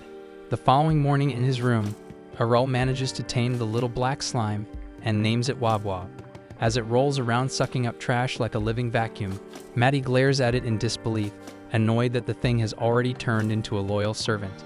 He can't understand how Wob Wob could bond with Errol after taking such a beating, so Errol casually reminds him that slimes don't feel pain. So to Wob Wob, their whole fight probably felt like some kind of fun game, so it's got no problem sticking around as his familiar. Just then, Kato and the girls barge into the room, panicked that Errol might be leaving their city. Errol asks where they got that idea, and the kids say they heard it from their teachers, and they all start begging him to stay until graduation. But Errol tells them straight that there's nothing left for him to gain here. Seeing how ready he is to walk away, the kids feel like he's being cold, but he reassures them and promises that he'll swing by now and then to visit. When they ask what's next for him, he says he'll return home first, then he's heading to the monster capital. That stuns Kato, who asks why he'd ever go to the gathering point of all the world's monsters, so Errol explains that since his new familiar is a monster, it makes sense to visit the monster city. That's when the kids realize the little black blob he's holding is the very slime he fought. They recoil in fear, but Errol insists Wob Wob is not harmless. Colette points out that it looks like the same gluttony slime that nearly wrecked their city, but Errol just shrugs, joking that the color is just a coincidence. So after a moment, the kids relax and even start petting it. Elsewhere, chaos erupts in the school's central office as a government official yells at the headmasters for letting a prodigy like Errol walk away, but the teachers calmly respond, trying to stop him would ended with them getting flattened and him leaving anyway. At that moment, Blag suddenly reappears like a ghost, dropping a bombshell that there's still a way to produce another mage lord using the knowledge Errol left behind. The staff all freeze in shock as they watch him materialize out of nowhere. So Blag explains that while his body was destroyed by the slime, his soul still survived. And since he now understands that black magic is crucial to producing a mage lord, he offers to work together with the remaining headmasters, though they all quietly wonder if the city is really ready for someone like him sticking around. A little while later, Errol finally says his goodbyes to Kato and the girls and begins the journey home. And as he disappears into the distance, a mysterious woman watches silently from the shadows as he flies away. Then, while Errol was flying smoothly through the sky toward his hometown, Maddie suddenly turned to him and asked about his parents. Errol answered casually, saying they were just plain villagers, nothing worth mentioning, but Maddie chuckled, pointing out how impressive it must be for them, having a son born from classless parents who somehow went on to master both swordsmanship and magic. That's when Errol shot him a look and asked why exactly he assumed his parents were classless to begin with. Maddie blinked in confusion, thinking it was just common sense because if the kids got no class, then the parents must be the same. But Errol shut that down real quick and said that his mom's a certified sword saint and his dad's a damn mage lord. That nearly knocks Maddie off balance as he asks how the hell they're considered normal villagers then, so Errol explained they'd hung up their gear ages ago and now live quietly out in the sticks, long retired from their old adventuring days. As they glide through the skies, Errol realizes the village is too far to reach before nightfall, so they'll have to make a stop somewhere or risk camping out in the woods. Luckily, they spot a village not too far off, sitting right along their path. It looks active and safe enough, so Errol decides they'll spend the night there and pick up the journey again tomorrow.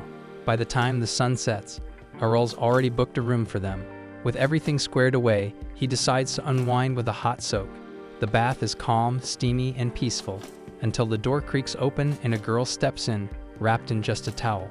Maddie tenses up immediately, ducking behind Errol like a scared puppy. But Errol stays relaxed, telling her it's a mixed bath anyway, so she's welcome to join. She thanks him politely, slides into the water with a relieved sigh, and then turns her attention to Errol.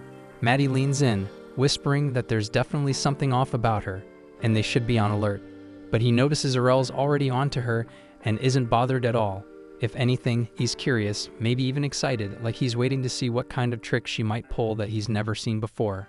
The girl casually asks what brings Errol on this journey, and without skipping a beat, he says he's chasing strength, pure and simple. That seems to catch her interest, so she follows up, asking if he enjoys fighting.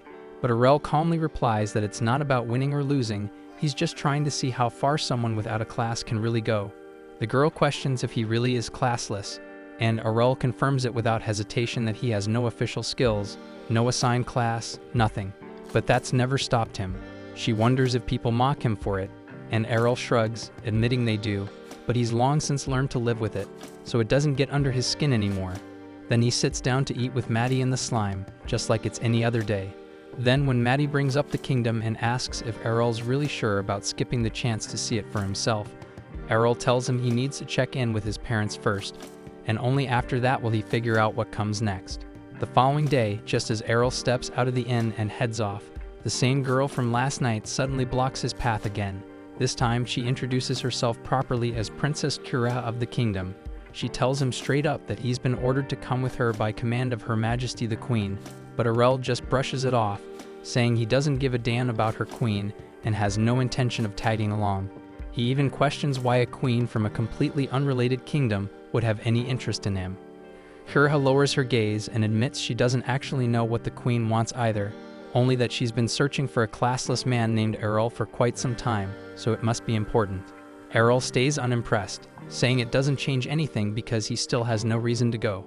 Kura insists that the queen's a divine being and means no harm, but Errol scoffs, telling her he's not even worried about getting hurt, though honestly he doubts the queen could even touch him.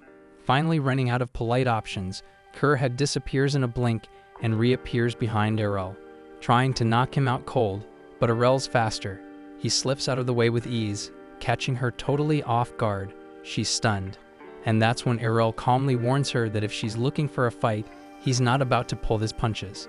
He proves it instantly by slamming a kick straight into her ovaries, dropping her flat.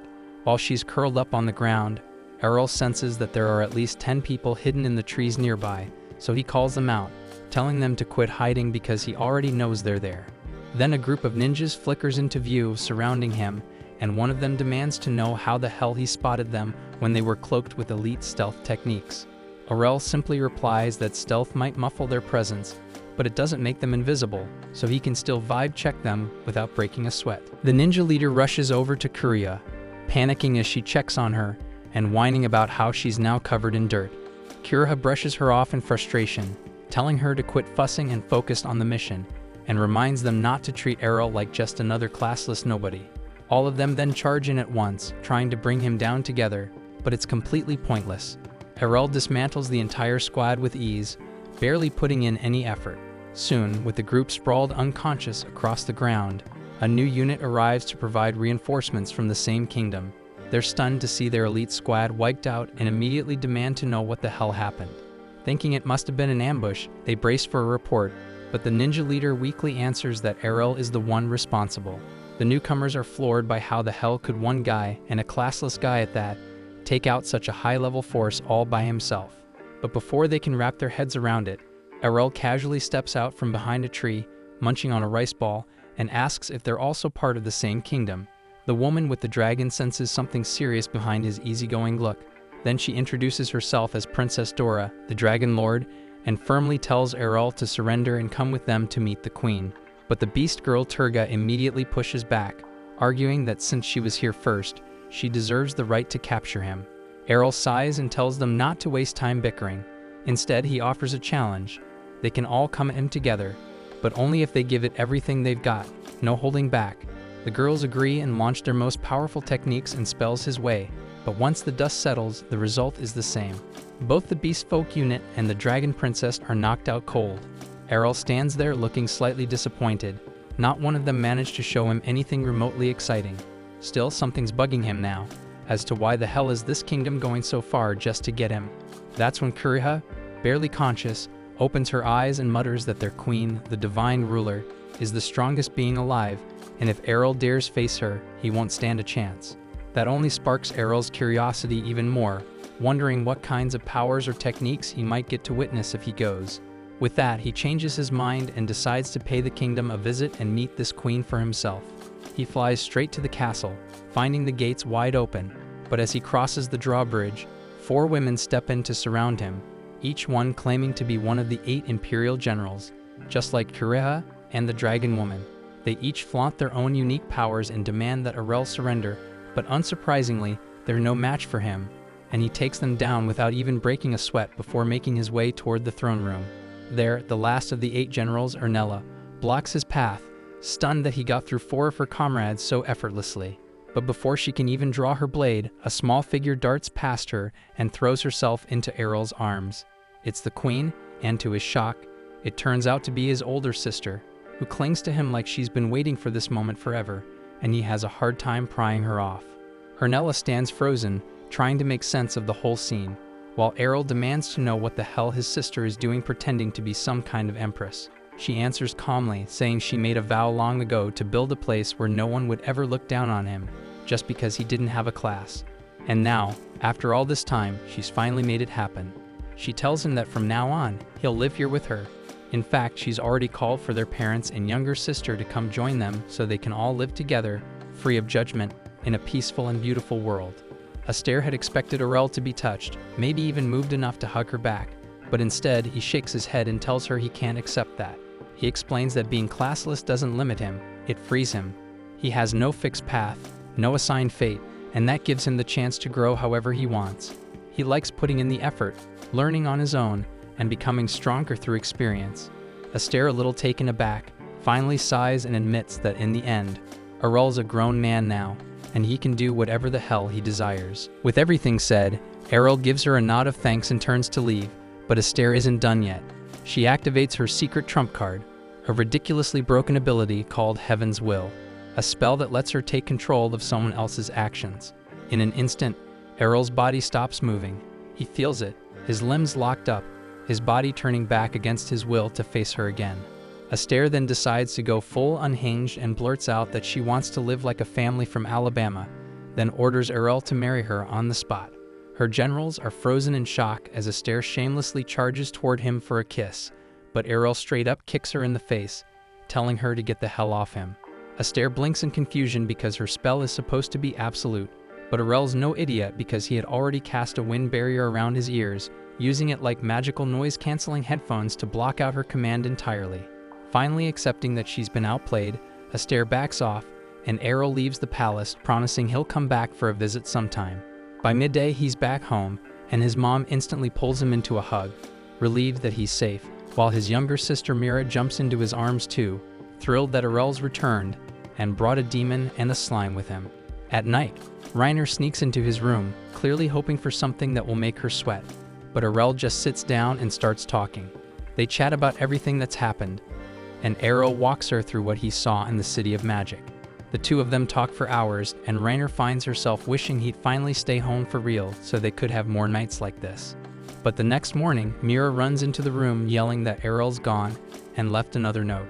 This time he's heading to the Demon City. Rainer just smiles, knowing full well there's no chaining him down.